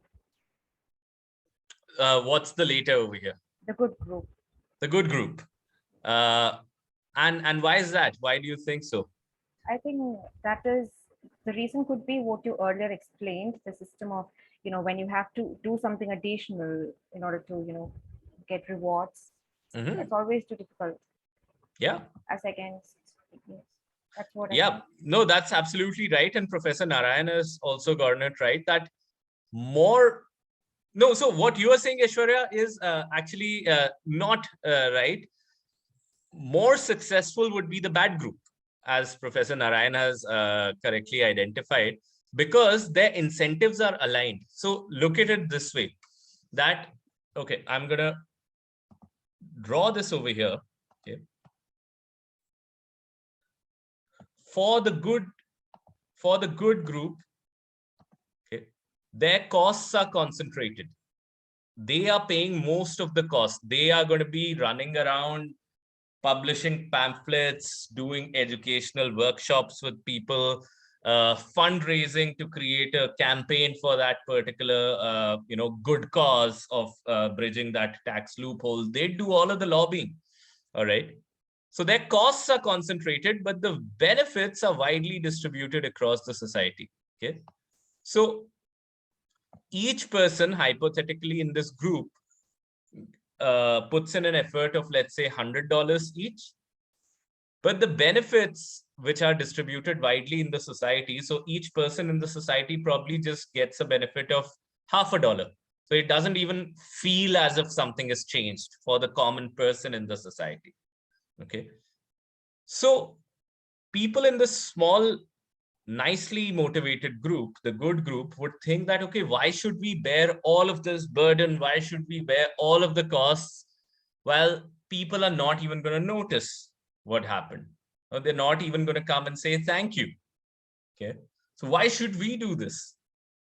There's no rational match of, so that you need a lot of irrational people and a lot of passionate people, and irrationalism is not a bad thing, as we'll learn today. Irrationalism can be a good thing, but if you're talking about bounded rationality, which is what human beings operate in, even under bounded rationality, a lot of times incentive alignment is very nicely done with the bad group, because for the bad group, the benefits are concentrated. They will get the disproportionate benefits of the new tax loophole. Okay.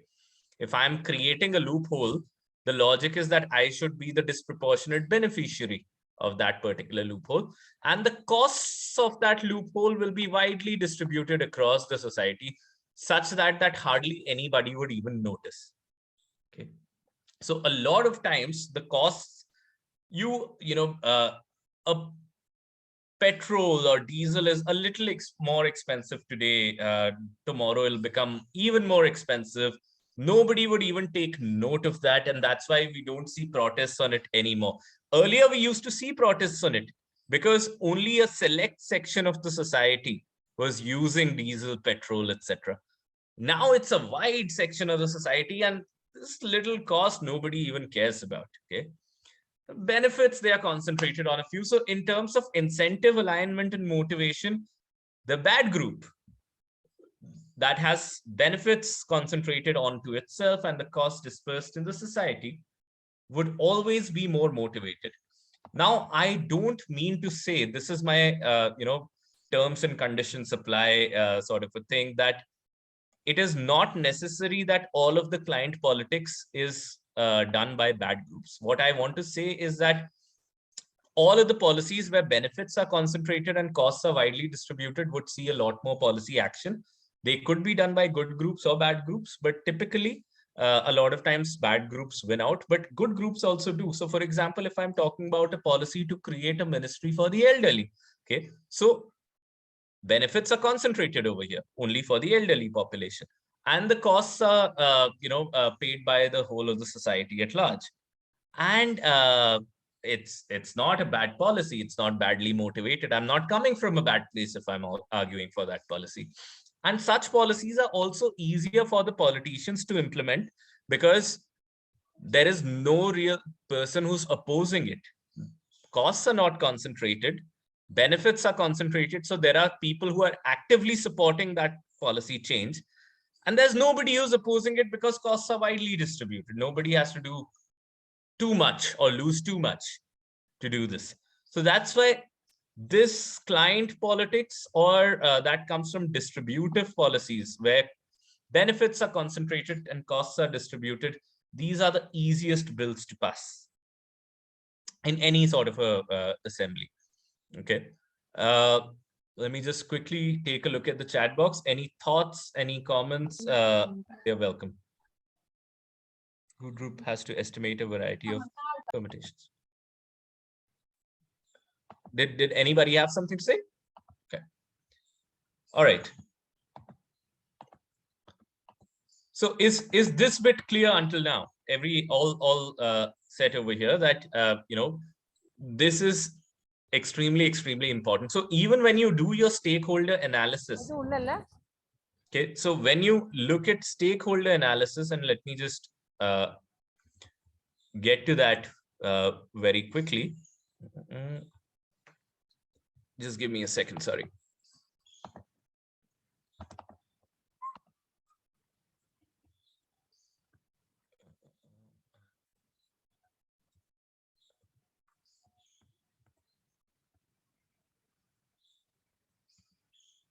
Just give me a second, very quickly.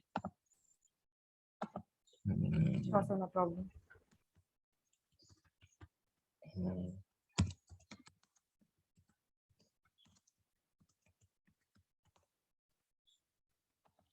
Yeah, this is what I was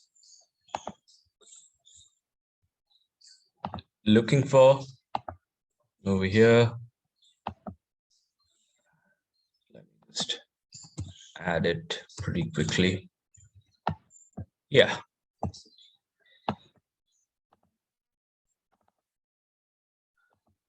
Right, sharing my screen again. This is typically the way that you see stakeholder analysis, as a framework done. I'm sure some of you must have already seen it in some of your lectures.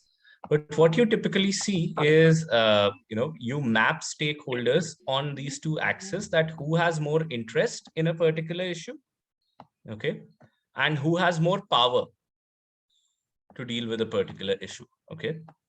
So interest in that particular issue is defined by whether costs or benefits are concentrated. So for any particular policy for any particular issue, when you're identifying stakeholders, if any of the stakeholders' costs are concentrated, or if any of the stakeholders' benefits are concentrated, they are going to be a high interest stakeholder. Okay. So let's say if I'm trying to ban cigarettes or tax cigarettes, costs are concentrated on the cigarette manufacturers, so they'll be high interest groups. Okay. If I'm trying to come up with a ministry for the elderly, the benefits are concentrated on the elderly population, so there'll be a high interest group over here. Okay. If I'm coming up with a land redistribution scheme where we take the lands, what had happened earlier, we take the lands from the zamindars and give it to other farmers. So what do you have? Two high interest groups: zamindars, where costs are concentrated, and some farmers who are likely to be benefited by that. Okay, so both of them become highly interested groups. So wherever a stakeholder's either costs or benefits are concentrated, map them on as high interest. How do you figure out some stakeholders high power or not? Okay, so you can think about heuristically, you can think about that. Okay, this person is the DM or an MP, this is high power. This person is an NGO, this is low power, but things are not as simple as that. Okay, so when you're talking about power, you need to look at this framework. So what we are trying to do is that I'm giving you some practical tools of analyzing, because most of the time what happens is that even in the climate change workshops, we talk about what is the problem, and the world is burning, we are going to all die. But not many people are talking about solutions, and the solution lies in some sort of policy action. And that's the reason why we are doing this over here. Okay, so 3 types of players which are there. Actors, or three aspects to this framework. There are actors, there's accountability, and there are powers with these actors. And let me explain this to you with a particular example. So what I did, this is a framework which is promulgated or coined by Agarwal and Ribot. I've made some modifications and additions to this framework. Okay, so there are various forms of power that people have. One is the power to create rules. One is the power to implement rules.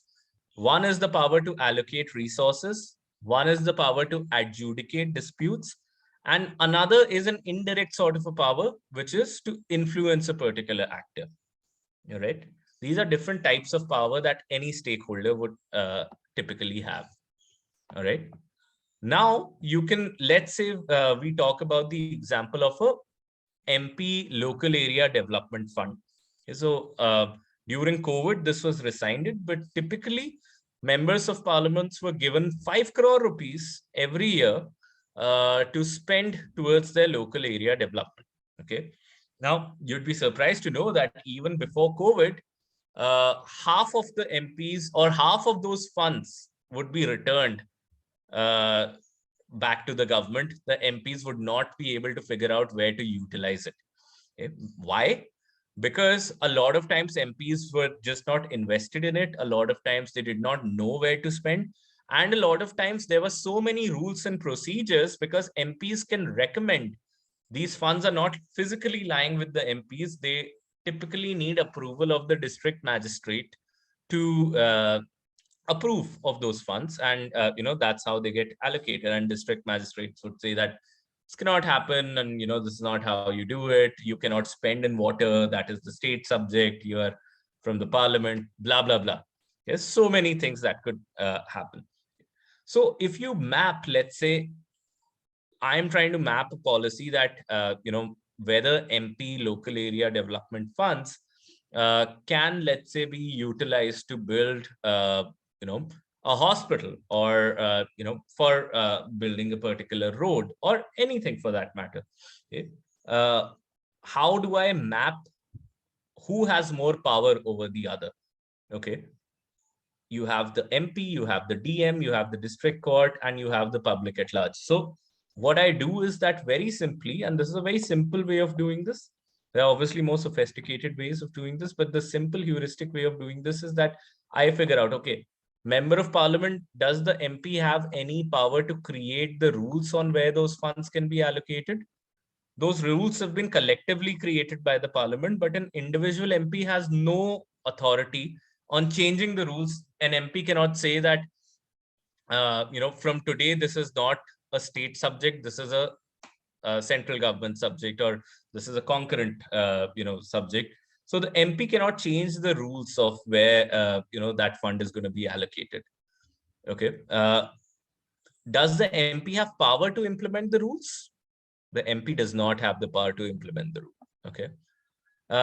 Does that MP have the power to allocate resources? Yes, because nominally, in the name of it, those 5 crores are lying with the MP. If there's a dispute, can the MP, do something, adjudicate the dispute? The MP cannot do that. All right. Can the MP influence somebody? Yes. DM, if the MP's party is in power, and the public generally, who are their voters. Okay.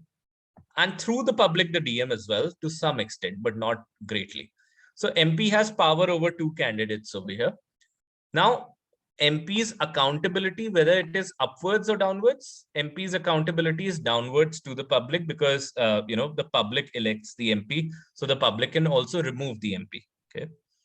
So if I were to give 0 and 1 for each of these notations, I would give an MP a 0 on this, a 0 on this, a 1 on this, a 0 on this, then 2 on this, because MP can influence 2 people, and maybe half an extra point, because influencing the public takes a lot of effort. It's a dispersed group with no concentrated interest. Influencing the DM, you just need to influence 1 person, and MP can do that. Let's say 2.5 for this. Downward accountability to the public, I would give an MP a 0 on this, because upward is easier to navigate, downward is harder to navigate. Okay. So now let's look at the DM. Power to create rules on where the funds need to be utilized, DM doesn't have. Power to implement rules, yes, DM has it, because the DM decides eventually whether the MP can, according to the rules, can the MP spend on this. And the executive from the government who oversees that development is the DM, the district magistrate. So I'll give 1 to the DM over here. Resource allocation, also DM has the right to say that, okay, these will be the contractors, these are the builders who are going to work on this. So DM also has power on that. To adjudicate disputes regarding this, not really. In some cases, maybe, but not really. Whom can the DM influence? The MP. So I'd give, let's say 1.5 to the DM over here. And DM does not report to the public. If the public doesn't like the DM, the public cannot, say that from today you're not an IAS officer. It's the chief minister or some minister whom the DM reports to. So that is an advantage, because that's easier to manage. So I give a 1 to the DM over here. Now, district courts can't create rules. Implementing, yeah, maybe partially they have the power to say that, okay, this has to happen, so you do it. Resource allocation, they don't have the power. Adjudicate disputes, they have a big power on that. And since they're predominant over here, I can also give them a 1.5. Okay. Power to influence, MP and DM, both single entities can do. So I'd give this 1.5, 1.5 over here. The court does not have any responsible, cannot be elected in or out by the public. It's always upwards to a higher court. So 1 over here. And the public, no power to create rules. no power to implement the rules, no power to allocate resources, no power to adjudicate disputes, can influence the DM and MP. So I'll give 1.5, 1.5 over here. So into 2. And accountability, none. Okay. So now let's see who is more powerful in this case. So MP's total score is 3.5. Okay.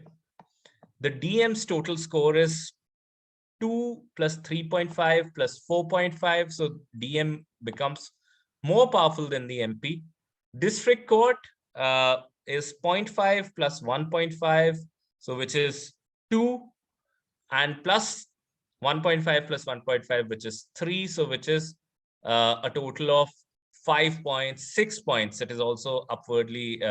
So District Court comes out as the winner, as the most powerful entity when you're talking about the MP local area development funds allocation.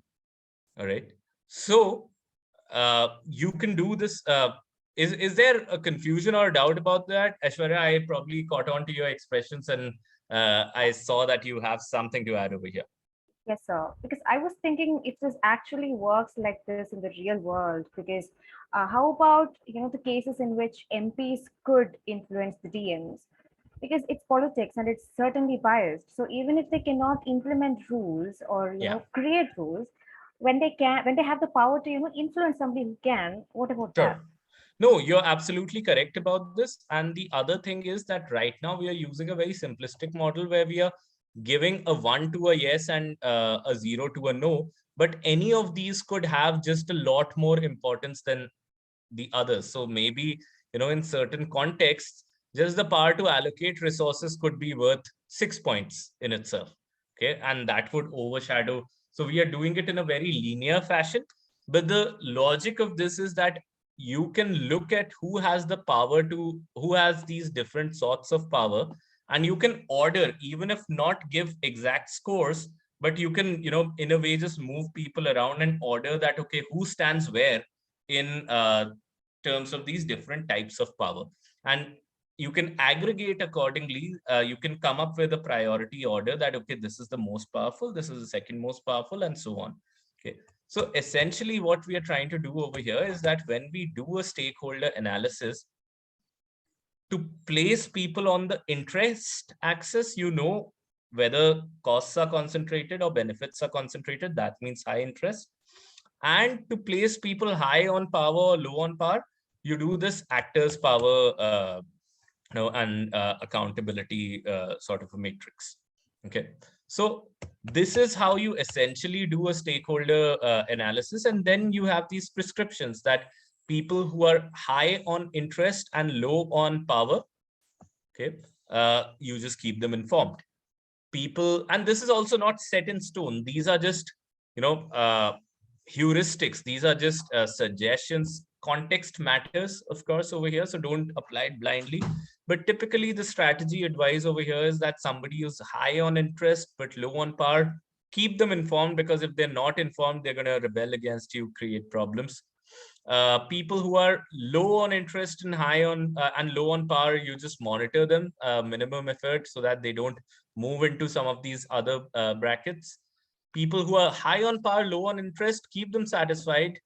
And people who are high on both, these are the folks where most of your effort needs to be focused on. Okay.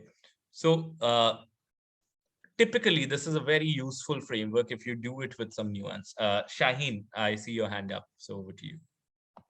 I wanted to say that the ranking which is being done cannot be uniform or probably, predicted. It can differ, based on the genuineness. Absolutely. Right? That's absolutely correct, Shaheen, that any ranking cannot be uniform. It changes context to context. And also a stakeholder analysis is not something that you just do for once in a project and then you leave it, because with the changing dynamics of the situation, there will be stakeholders who will move from high interest to low interest, high power to low power. So if you're a policy consultant, you have to have the stakeholder board in front of you, and you have to keep moving the various stakeholders And typically what we also do is that we create a map and we relate, we draw red lines if a stakeholder doesn't get along with the other. We draw a yellow line if a stakeholder is neutral with the other. We draw a green line. And the colors of these lines, the nature of these relationships, what's the relationship, we label them, that this is a monetary relationship between them, or this is, an ideological relationship between them. These relationships, natures, and their colors keep changing. The relationship wires that come out from one to another keep changing, and the position of the stakeholders on the board also keeps changing. All right. So you have to keep doing this as a continuous effort when you're going with a policy action. I saw one more hand up in between, whoever that was. If you have a question, I'm more than happy to answer over here, or if you have a thought to share.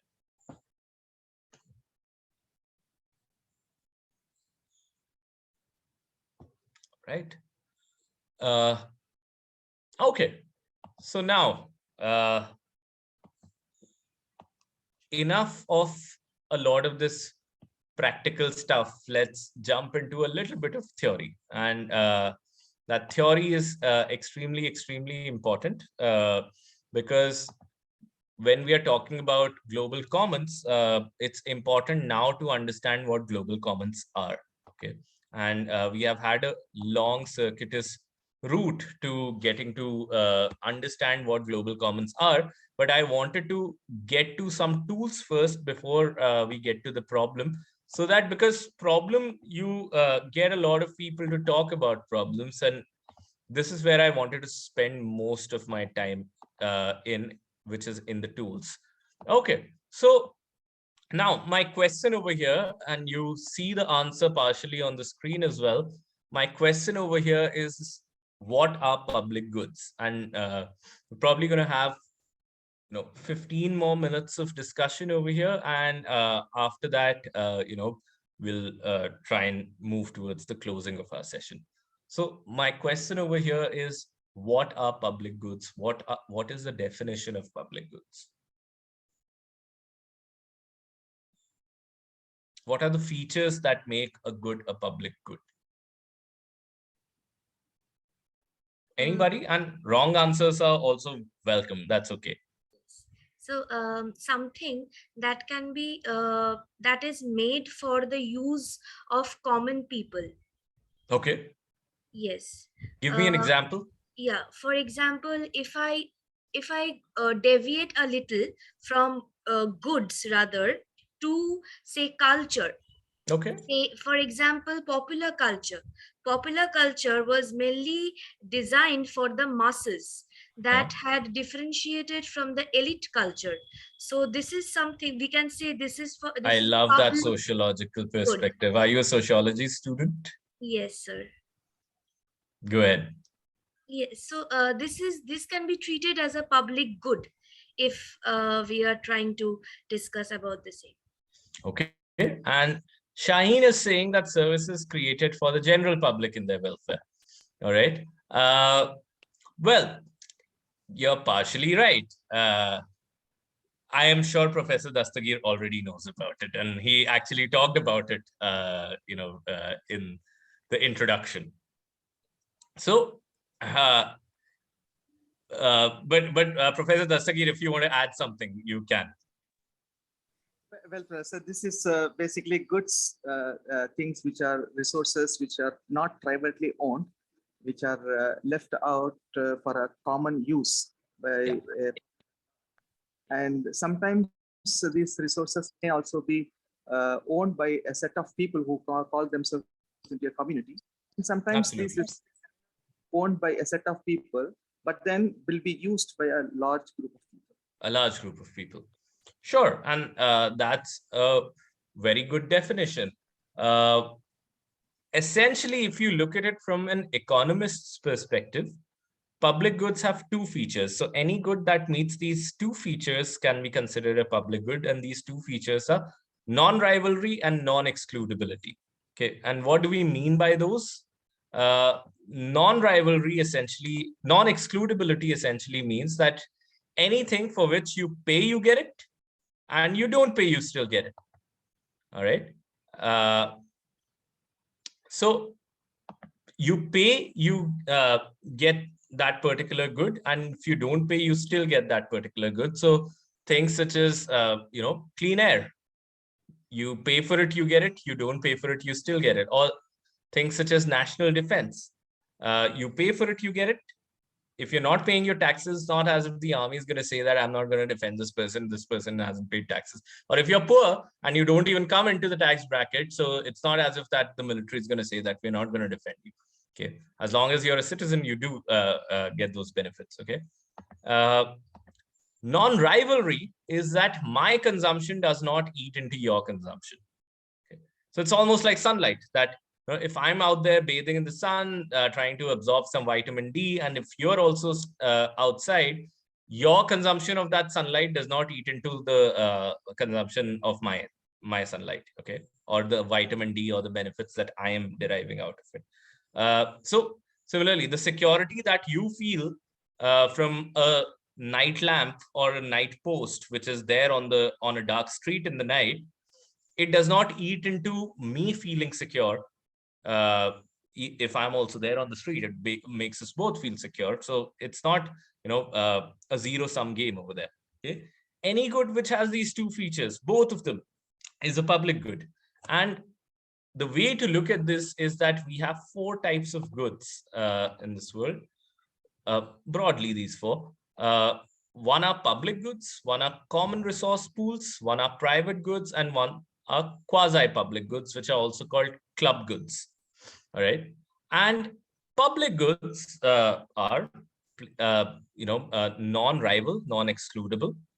Common resource pools are non-excludable but rival. So things such as a fishing pond in your neighborhood, that is a common resource pool because it's excludable, it's non-excludable, which means if I pay for the maintenance of that fishing pond, I can still use the fish from it.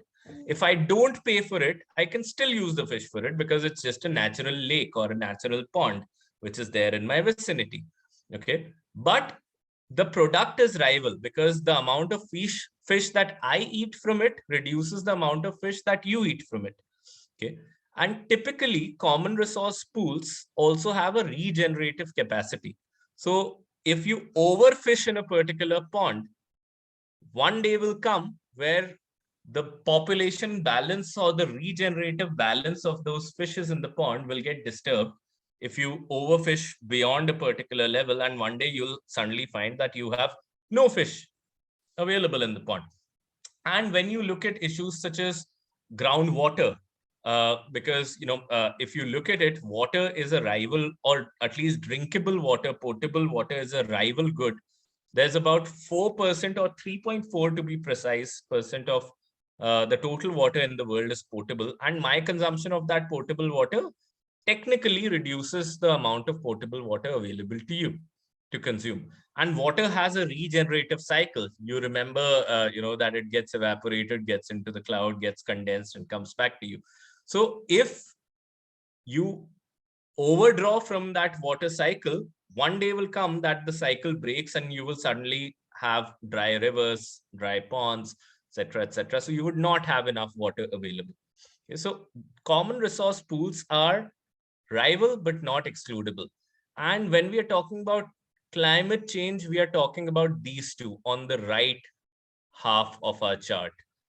Common resource pools and public goods, they are the ones getting most depleted. Okay.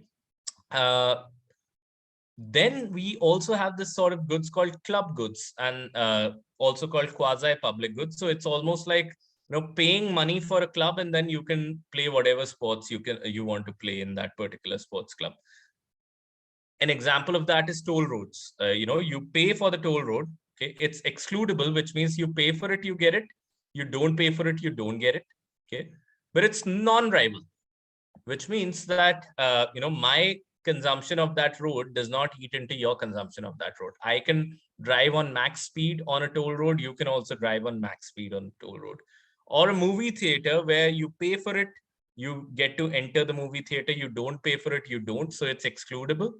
But it's also non-rival, which means that my consumption and enjoyment of that movie doesn't eat into your consumption or enjoyment of that movie unless I'm throwing popcorns at you or unless I'm talking loudly on the phone.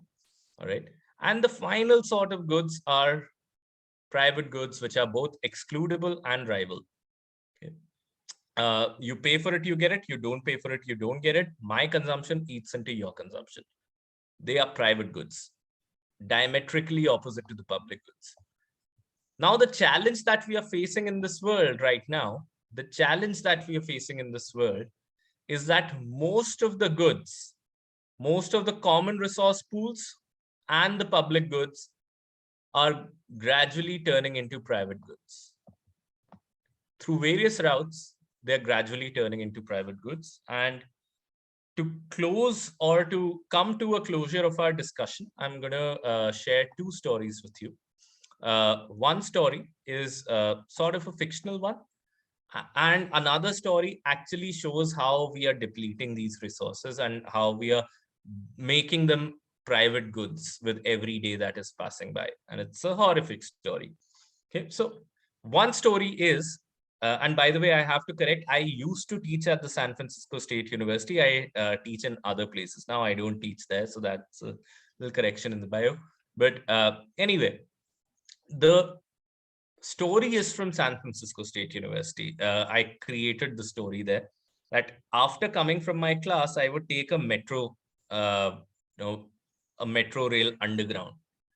And on that metro station, there used to be this guy who would be playing really beautiful saxophone. Okay, great music he would play on the metro station over there. He also had a speaker kept beside him and a hat kept in front of him, so that if you liked the music, you could throw in some coins or you could throw in $1 if you liked his music. Okay. At this point, that guy's music is a public good. Why is it a public good? Because you pay for it, you can enjoy it. You don't pay for it, you can still enjoy it. Okay. I can choose not to throw in that $1 or throw in that coin in that guy's hat, and I can still enjoy the music on the metro station, right? It's also a non-rival good because if Aishwarya and I are both standing on the metro station, then the amount of pleasure that I am deriving from that music does not diminish any sort of pleasure that Aishwarya can derive from that music. All right. So it's also non-rival. But let's say I am a conniving businessman. Okay. I'm a wicked businessman. And not to say that all businessmen are wicked. I'm not stereotyping over here, but let's say I am a wicked businessman. I want to make money off of this guy who's playing this music. What do? I pluck this guy outside of this metro station and I put him inside a stadium. Okay. And I put tickets on entry. So what I'm doing is that I'm moving this public good into a club good over here, which is that I'm making it excludable. You pay for it, you get it. You don't pay for it, you don't get it. And I'm making it, but it's still non-rival, which means that, my consumption doesn't eat into your consumption. Okay. Once you're inside of that arena, you can enjoy the music as much as anybody else in that arena. Okay. So your consumption is not rival. But let's say if I want to make more money off of this guy, okay. If I want to make more money off of this guy, what I do is that I plug this guy outside of this, from this arena and put him in a recording studio. And I publish 100 CDs.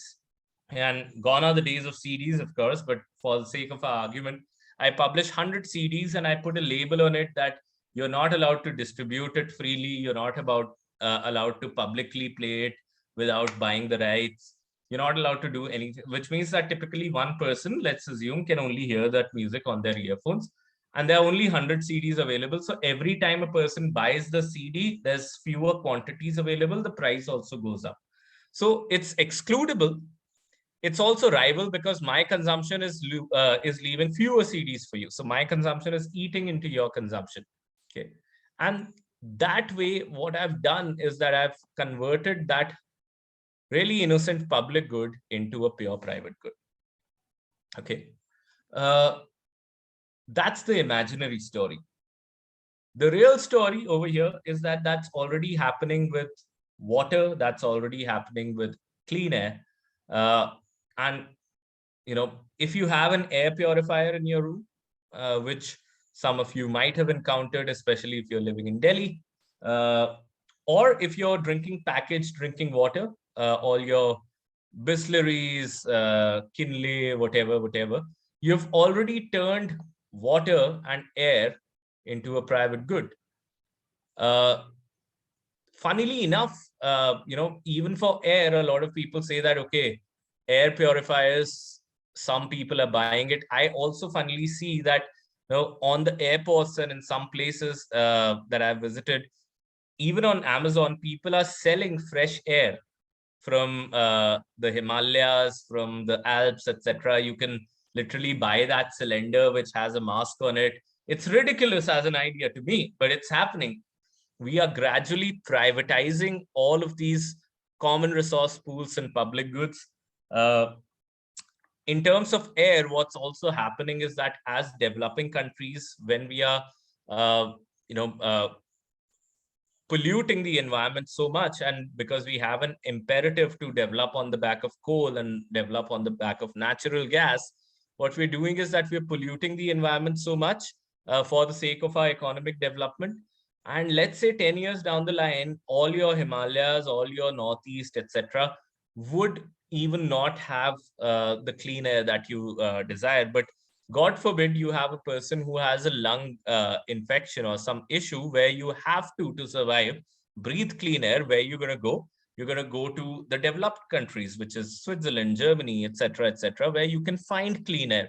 But moving to a developed country is expensive. Moving to a developed country means higher costs of living. Your savings could have done a lot more in India than what your savings would be good for in a Switzerland. So what's happening essentially gradually is that even a thing like clean air is becoming more of a club good. You go to Switzerland, you spend that extra money, you pay for it, you get it. You don't pay for it, you don't get it.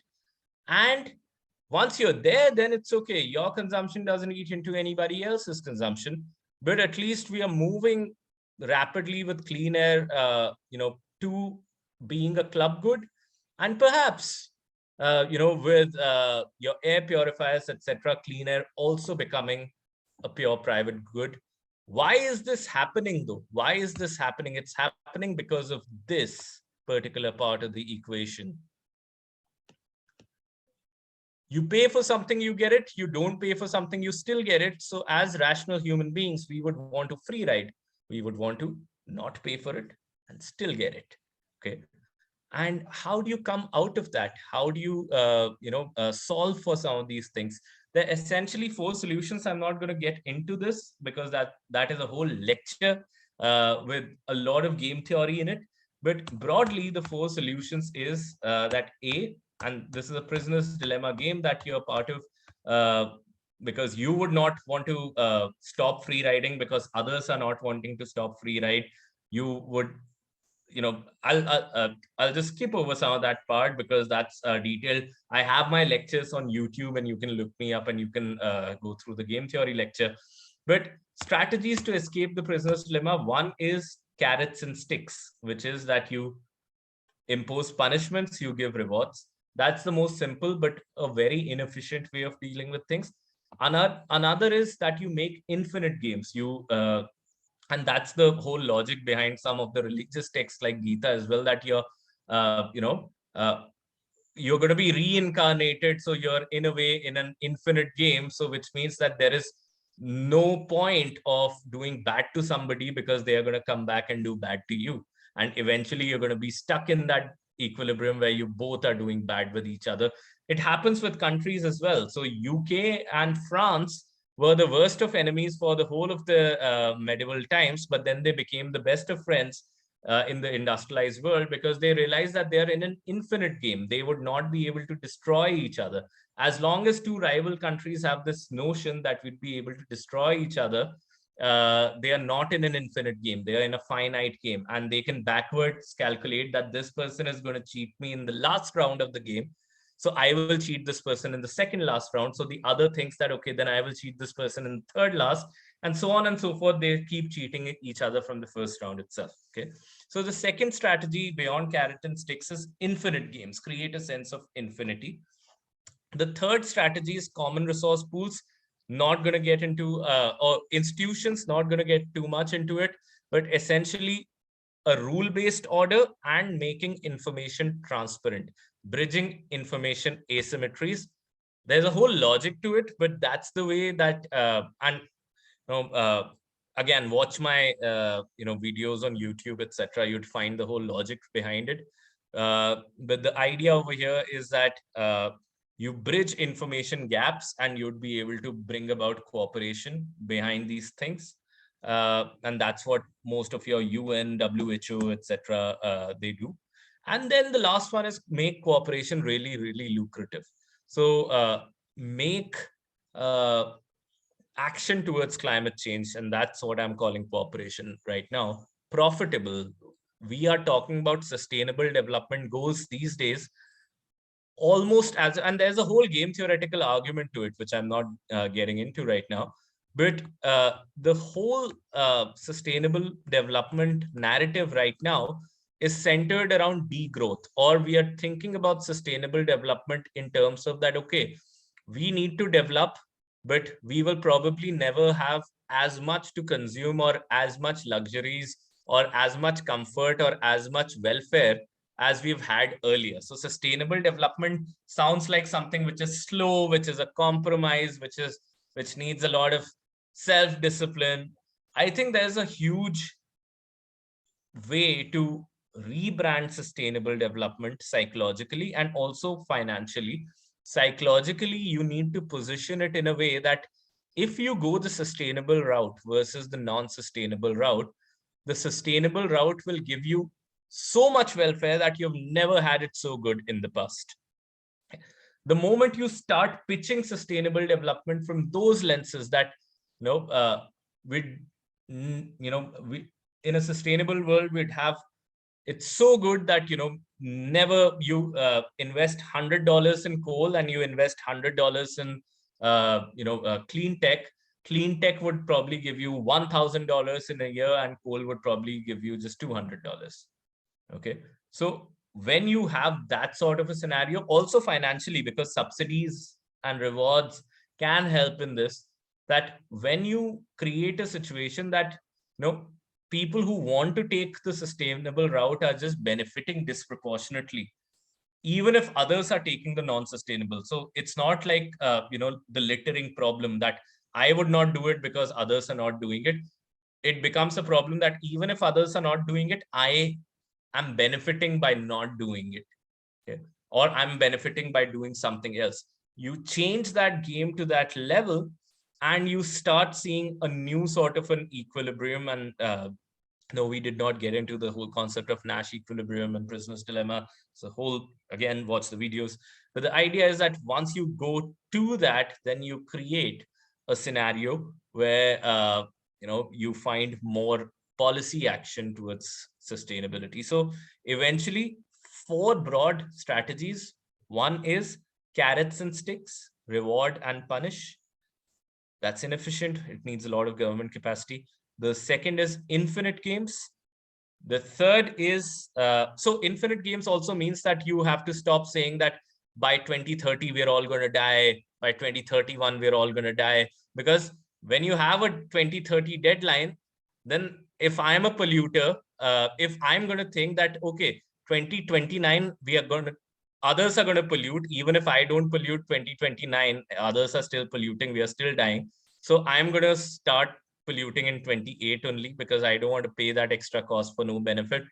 Some other person will think, okay, let me do that in 27 only, and rewind or reverse forward, come reverse to today, and everybody thinks that nothing is going to happen eventually. So just do the rhetoric, don't do really anything about it. So infinite games, that's the thing, that we will survive forever, and we need cooperation on this to survive forever. That's the narrative we need. Then the third one is rules and bridging information asymmetry. Everybody knows how much carbon footprint they are creating, what activities are creating what footprint, who's the consumer, who's the producer, on whom the responsibility lies. It's a whole legal aspect of things. And finally, the financial as well as the psychological one, which is make cooperation really, really, really lucrative. Psychologically, by saying if you take the sustainability route, you have so much welfare, you've never had it so good. And financially, through subsidies, etc., make sure that your renewables are cheaper, your clean tech is more profitable, and automatically you'll just see a lot more people moving towards that. So that's my lecture. Hope this was useful. I know I've rushed through a lot of these things, but if there are any thoughts, any comments, I'm more than happy to take them right now. Thank you so much, sir. That has been such an enlightening lecture. We're really grateful to you for it. And I think the most fascinating part about it is that it is readily applicable. For example, you pick up a newspaper tomorrow and you try to apply what you have talked about today, you'll probably find at least 10 to 15 news articles to which you can apply this. And I think for a lot of us, the whole perspective has changed about a lot of concepts, and there's become more understanding. Thank you so much for that. And we already have a list of students who are ready to ask you questions. Sure. So I'm not sure if they're still here, but then I'll try calling their names. Shivati, please introduce yourself. Thank you, Aishwarya. Please go ahead. Sir, good evening. My name is Shivati Shengupta. I'm from the Department of Sociology. I'm pursuing my master's in sociology. I'm in the first year of my study. So I would like to learn from you that in the beginning, we were talking about controlling the carbon emission by banning several industries that emit carbon. Now, in case of India, if we say India is a developing country, and during the pandemic, we have seen that several people have lost their jobs, and there has been a certain economic deficit that has been seen in India's perspective. So is it really possible to control carbon emissions in Indian perspective? Because already we have certain industries in India that are really sick industries. And also in some states like West Bengal, there are very limited or no industries. So is this point very functional with respect to India? Sure, I think that's a great question, Shanti, and there are two answers to this. One is that, what banning does is that it creates leakages. You ban industries in India, the same industries will move to Philippines tomorrow. You ban it from Philippines, they'll move to some other country tomorrow. So essentially that carbon output is coming anyway. Okay, so outright banning typically has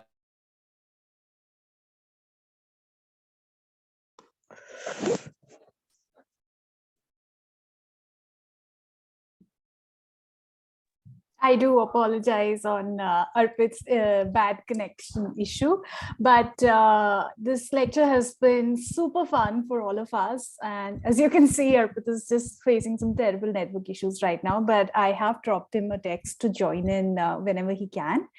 I genuinely hope that the session has been something that you all will be able to carry forward with you ahead in time. Perhaps also ponder over a few points that we have discussed out here. And thank you so much for keeping it really engaging. And thank you so much to Professor Ghulam and Professor Alam for making this a possibility for us.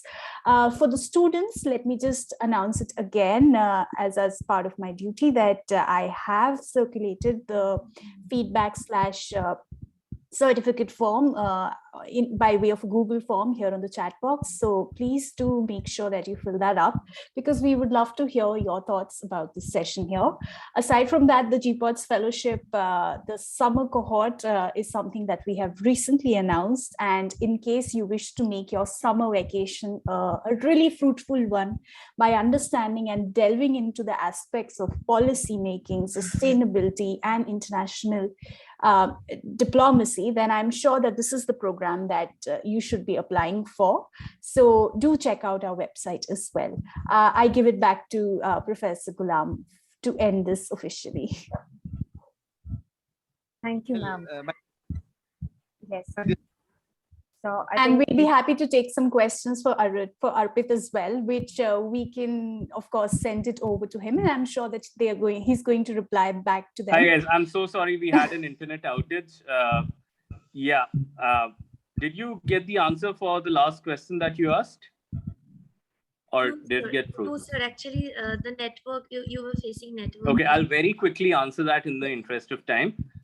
So the answer is that you ban it in India, it starts in Philippines, you ban it in Philippines, starts somewhere else. So it keeps leaking. So, you can ban it, but it's not going to solve for emissions really, because the companies will move elsewhere. The other is that a lot of times when you ban something outright, it can create a black market for it. There could be some, various different forms of, unintended consequences, such as people losing jobs. So maybe they cannot afford the right sort of, gas or the right sort of fuel. So they are burning more wood, and that's eventually causing a lot more harm and emissions, etc. So a lot of times banning would not work because of those reasons.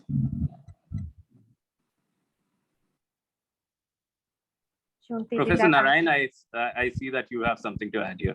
Yeah, basically in the sense, we are talking about one way, one of the SDGs speaks about no poverty, reducing the poverty, that all the people should have a 3 meal a day, all these things we speak about. Another way we speak about reducing the emission, whereby minimizing the production of a particular country. I think it don't suit it, I believe. These SDGs have contradictions, I believe. When you say no poverty in one hand, other hand, you say reduce the carbon emission. I wonder how it is possible. So here is my take on it, and it could you might agree with it, you might not disagree with, you might not agree with it. I think history has proven when we've thought hard about a particular problem, we've been able to innovate and get there without paying the costs. So if I give you an example, let's say of the Mangalyaan, all right? One argument in the space industry, and I interact very closely with the CEO of the Space Foundation, was that if you want to have a strong space infrastructure, you have to spend a tremendous amount of money. Okay, but in India, we were able to do it in a manner where we did not spend so much money, and we were able to achieve the same outcome. Right? Similarly, I think that when you marry two seemingly impossible things, that's when innovation takes place. So, I mean, you see designers doing this a lot in different countries where, for example, diabetes rates was high and people would not take stairs. So what they did was that they put musical pads on various stairs. So they combined something that people liked and combined something that people find it hard to do. And people started taking more stairs just to play that music on those stairs. It almost became like a piano in form of a stairs, and people started taking that more. More healthy people, diabetes rate comes down. So I think that's where innovation comes in, and not just tech innovation, but also policy innovation. I think that there are instances where this is an either or that either we will not grow and remain poor, or we will pollute. But I think innovation has a place of showing us the way where we can grow and we can also not pollute. And that shows a new path to the world. Thank you, sir. Thank you, Shyanti, and thank you, Professor Narayan, for the question. Do we have Gopi Krishnan here? Yes, sir. Yes. Please go ahead, Gopi Krishnan. Hello, sir. This is Gopi Krishnan. the question is about conclusion. It's about conclusion for me. For take example, if we have a bauxite mine, there are people who are opposing the mine should not be constructed here. There are what's your conclusion that the mine, the bauxite should not be extracted, or it should be extracted, or we should move towards a different technology? What's your conclusion for that scenario? That's a very hard question. I don't know enough about it, unfortunately. But I would say that the context, the costs and benefits to the society, they matter a lot. So for example, a lot of times what happens, it's similar to the dam question, whether we should dam or whether we should not build a dam. And what happens a lot of times is that when you're building the dam, now we know about the environmental consequences, but earlier the major thing was we will have to relocate people. And when we have to relocate people, a lot of times what happened was that people did not get the right sort of compensation for their relocation for many, many years. So my take would be that if people get the right compensation and they can be relocated, and if they're happy doing so, do it. Give them some more extra money for the hardship that they're facing. Okay. Similarly, but if not, then don't do it. Don't do it if that's not happening. Similarly, the question is of bauxite mining, that if it's going to create disproportionate harm to the environment, if it's going to pollute the underground water in the locality, then I don't think it's worth it unless you have made some provisions so that people are not harmed that way, or they can be, and that's the whole discussion about risk management. That's part of another lecture of mine, that how do you mitigate some of these risks or some of these challenges. Thank you, sir. Thank you, Gopi-Krishnan, for the question. I hope that answered it. And we have one more final question from Somajit Dey. Somajit, are you here?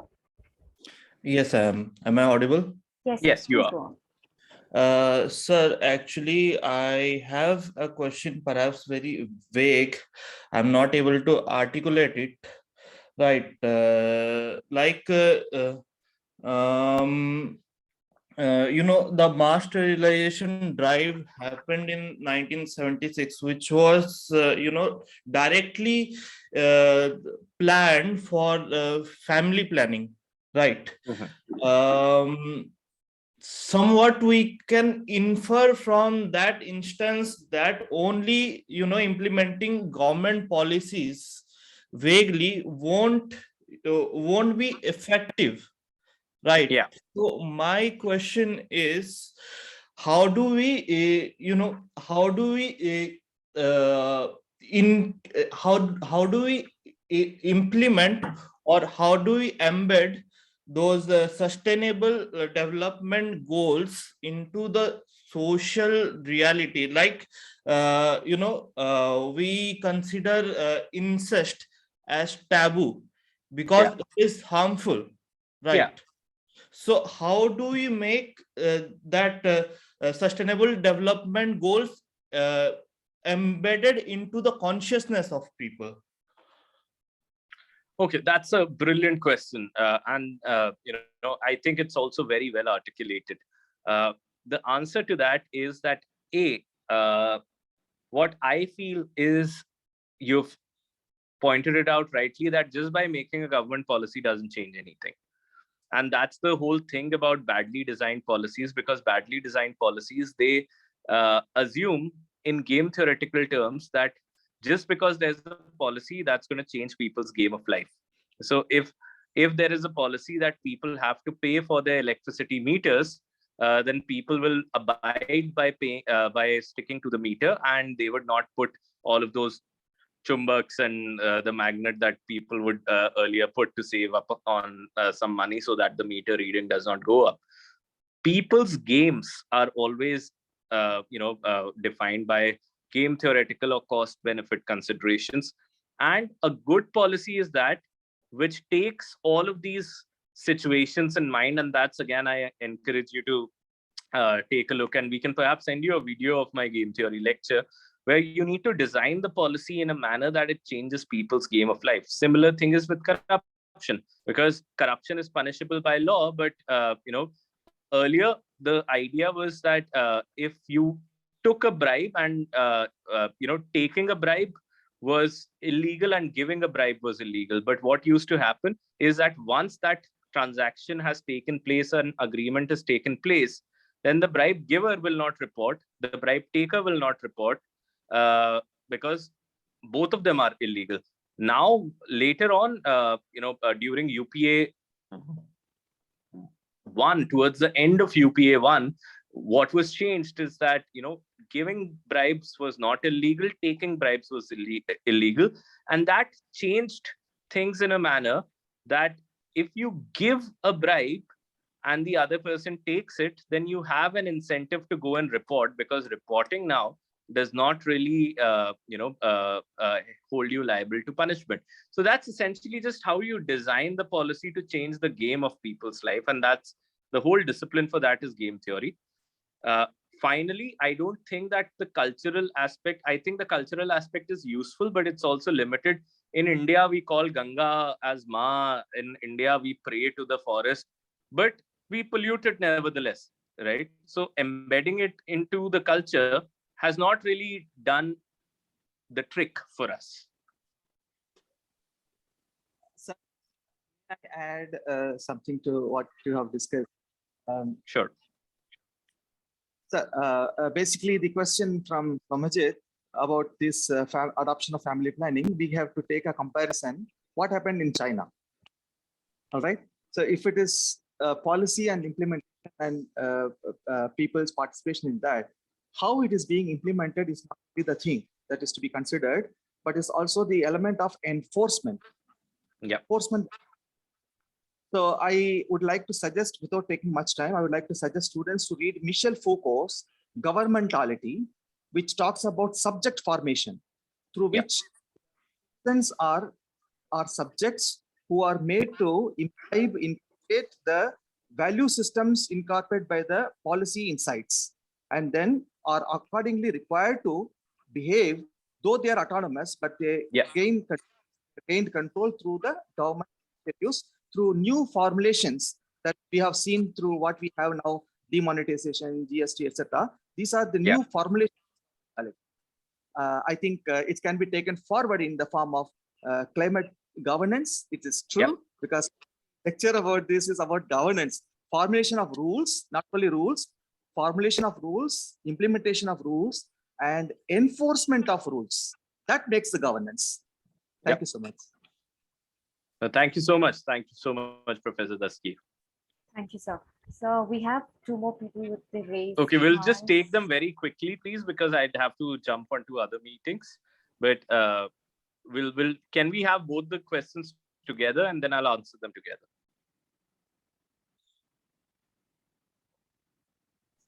We have Shaheen Sultana with a raised hand. Please go ahead with the question. Yeah. Amit, just a quick question. In the increasing incidences of crime, violence, hatred, animosity, war, in fact, I know you must have read the headlines now. Being a Department of Social Work and Sociology, where we confluence of theory and practice happens, how do we foster youth engagement in policy making? Because there aren't examples in the social environment to quote now. So what kind of hope we give to the youngsters? Can you comment on that? It's a big question. Okay, I think the way to do that is, you have to make it personal to them. You have to tell them how are some of these policies, how this, some of the events that are happening impacting them. So for example, if I give you a very quick example, I teach this to my students in the or to our fellows in our systems thinking workshop, that when the Gulf War happened, that led to a lot of violence in, for example, the smaller town of Firozabad, which is my hometown. And how does that lead to violence in Firozabad? the Gulf War is taking place, that shoots up the oil price, that or let's just talk about crime, and I will not go the whole way. It increased crime in Firozabad, the Gulf War. How? Oil prices shoot up when the Gulf War happens. When oil prices shoot up, at that point of time, India has to stress purchase a lot of oil at extraordinarily higher prices. It's still a small economy back in 89, 90, and 91 even. And when it has to stress purchase all of that oil, it's not able to service its debt. When India is not able to service its debt, you have the liberalization, privatization, globalization policy. You open up as a country. When you open up as a country, in the small town called Firozabad, you see a lot of Chinese products giving competition to glass that is produced in Firozabad. So Chinese would send a packaged chandelier to India in the same cost at which an Indian chandelier manufacturer would put it out of the factory, okay, without packaging, without anything. So when China started doing that, a lot of people over here shut down their factories, became importers, which means laborers were fired because of that. When laborers were fired in the absence of new jobs, the crime rate went up. So personally, you can literally trace how second order, third order effects of the Gulf War impacts the day-to-day life of a small town over here.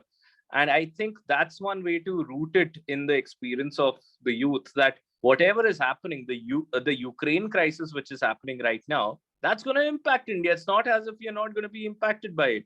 Again, oil prices going up, wheat prices going up, which is good for India because Russia and Ukraine produce about 30% of the global wheat.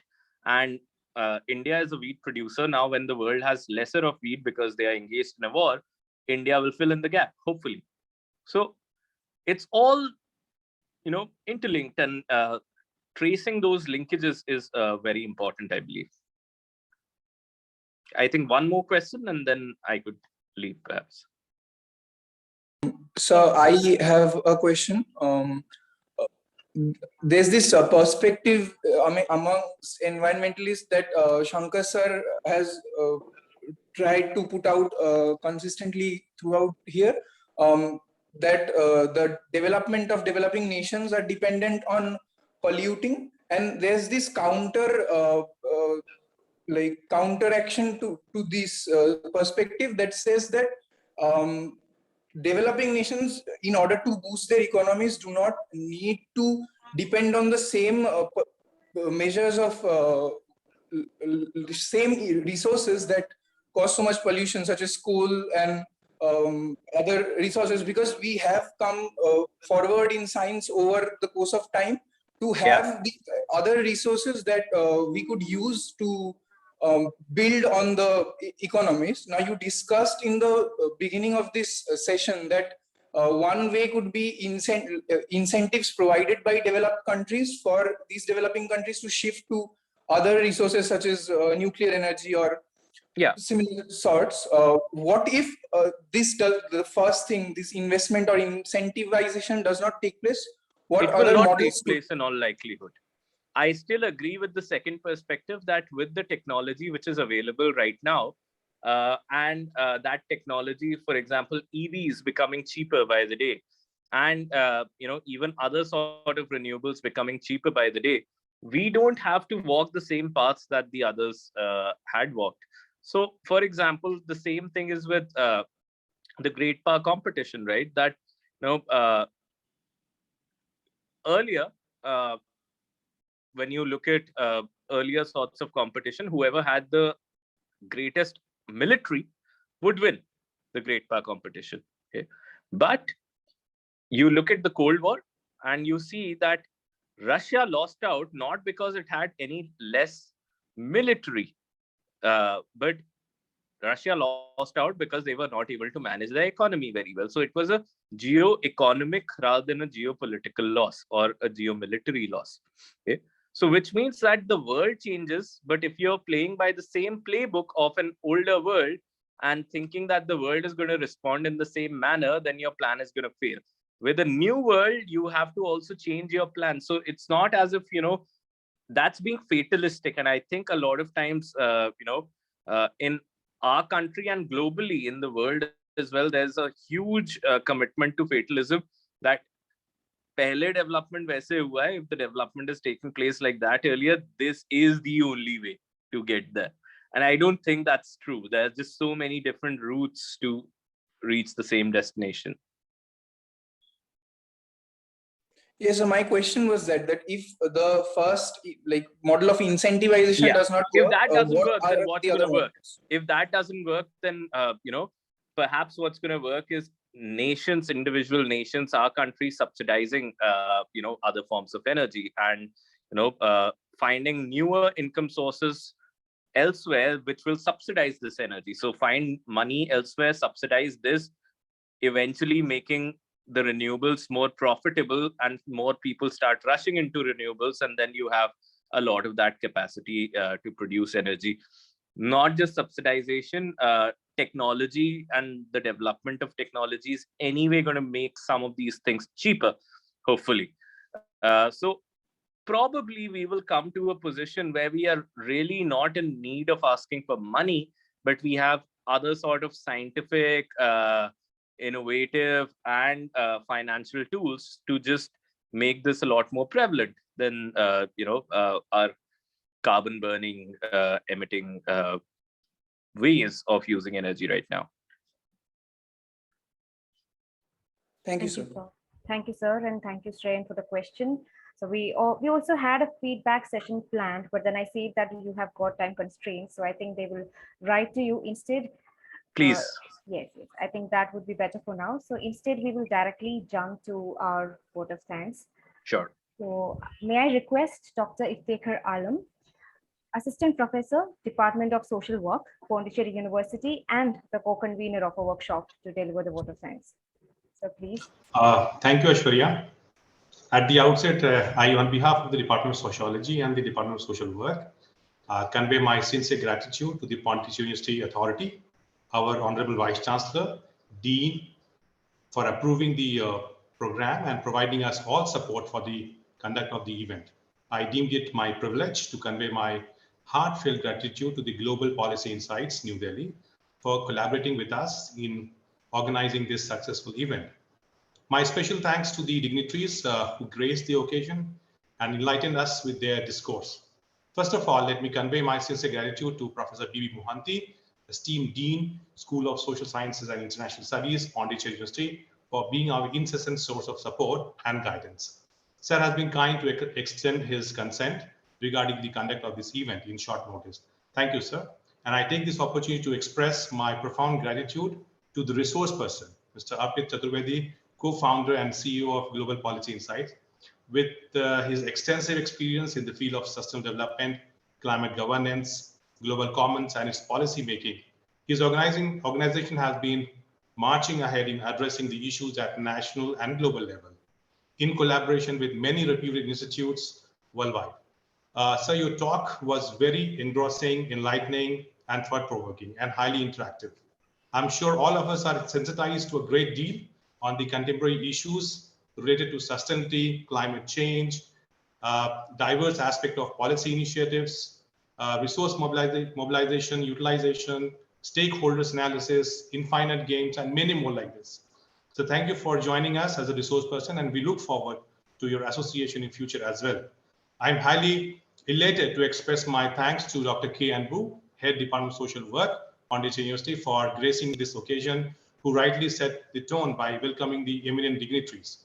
Sir has been highly supportive and encouraging throughout the organizing of this event. Thank you, sir. I'm highly thankful to Professor K. Ghulam Dastagir. Sir, your enthusiasm and zeal to go ahead in organizing this event was highly inspirational for all of us. I'm sure your brief yet meaningful talk was with deeper insights about the issues of global commons, as you being one of the prominent sociologists in this area. I'm sure this workshop will create ripple effect into the young minds, so much so that they become the torchbearer of sustainable development movement.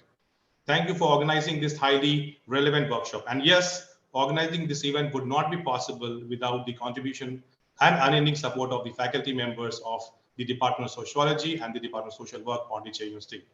I take this opportunity to thank each and everyone. I also thank the faculty members of other departments, and most importantly, the participants for their patient listening and stay. I thank the office staff and other members who has worked backstage for making this program a successful one. I thank you all, and thank you. Thank you so Thank much, you so sir. much. And thank you so much for being supportive throughout the session. It really means a lot.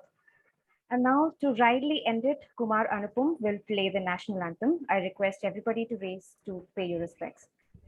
Kumar, please.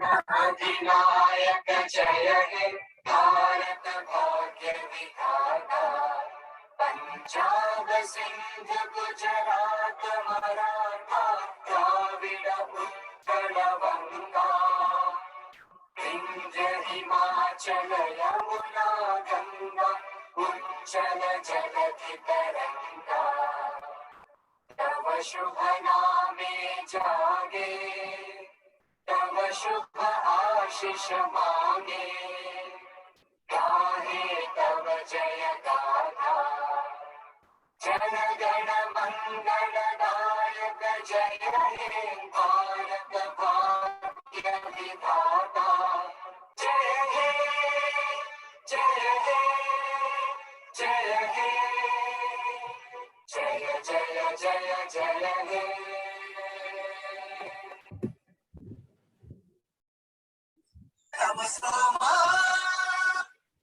Thank you, Kumar. Thank you so much. Let me once again thank the Department of Sociology, the Department of Social Work, as well as Global Policy Insights for the collaboration and for giving us this wonderful opportunity to attend this workshop. It has been incredible.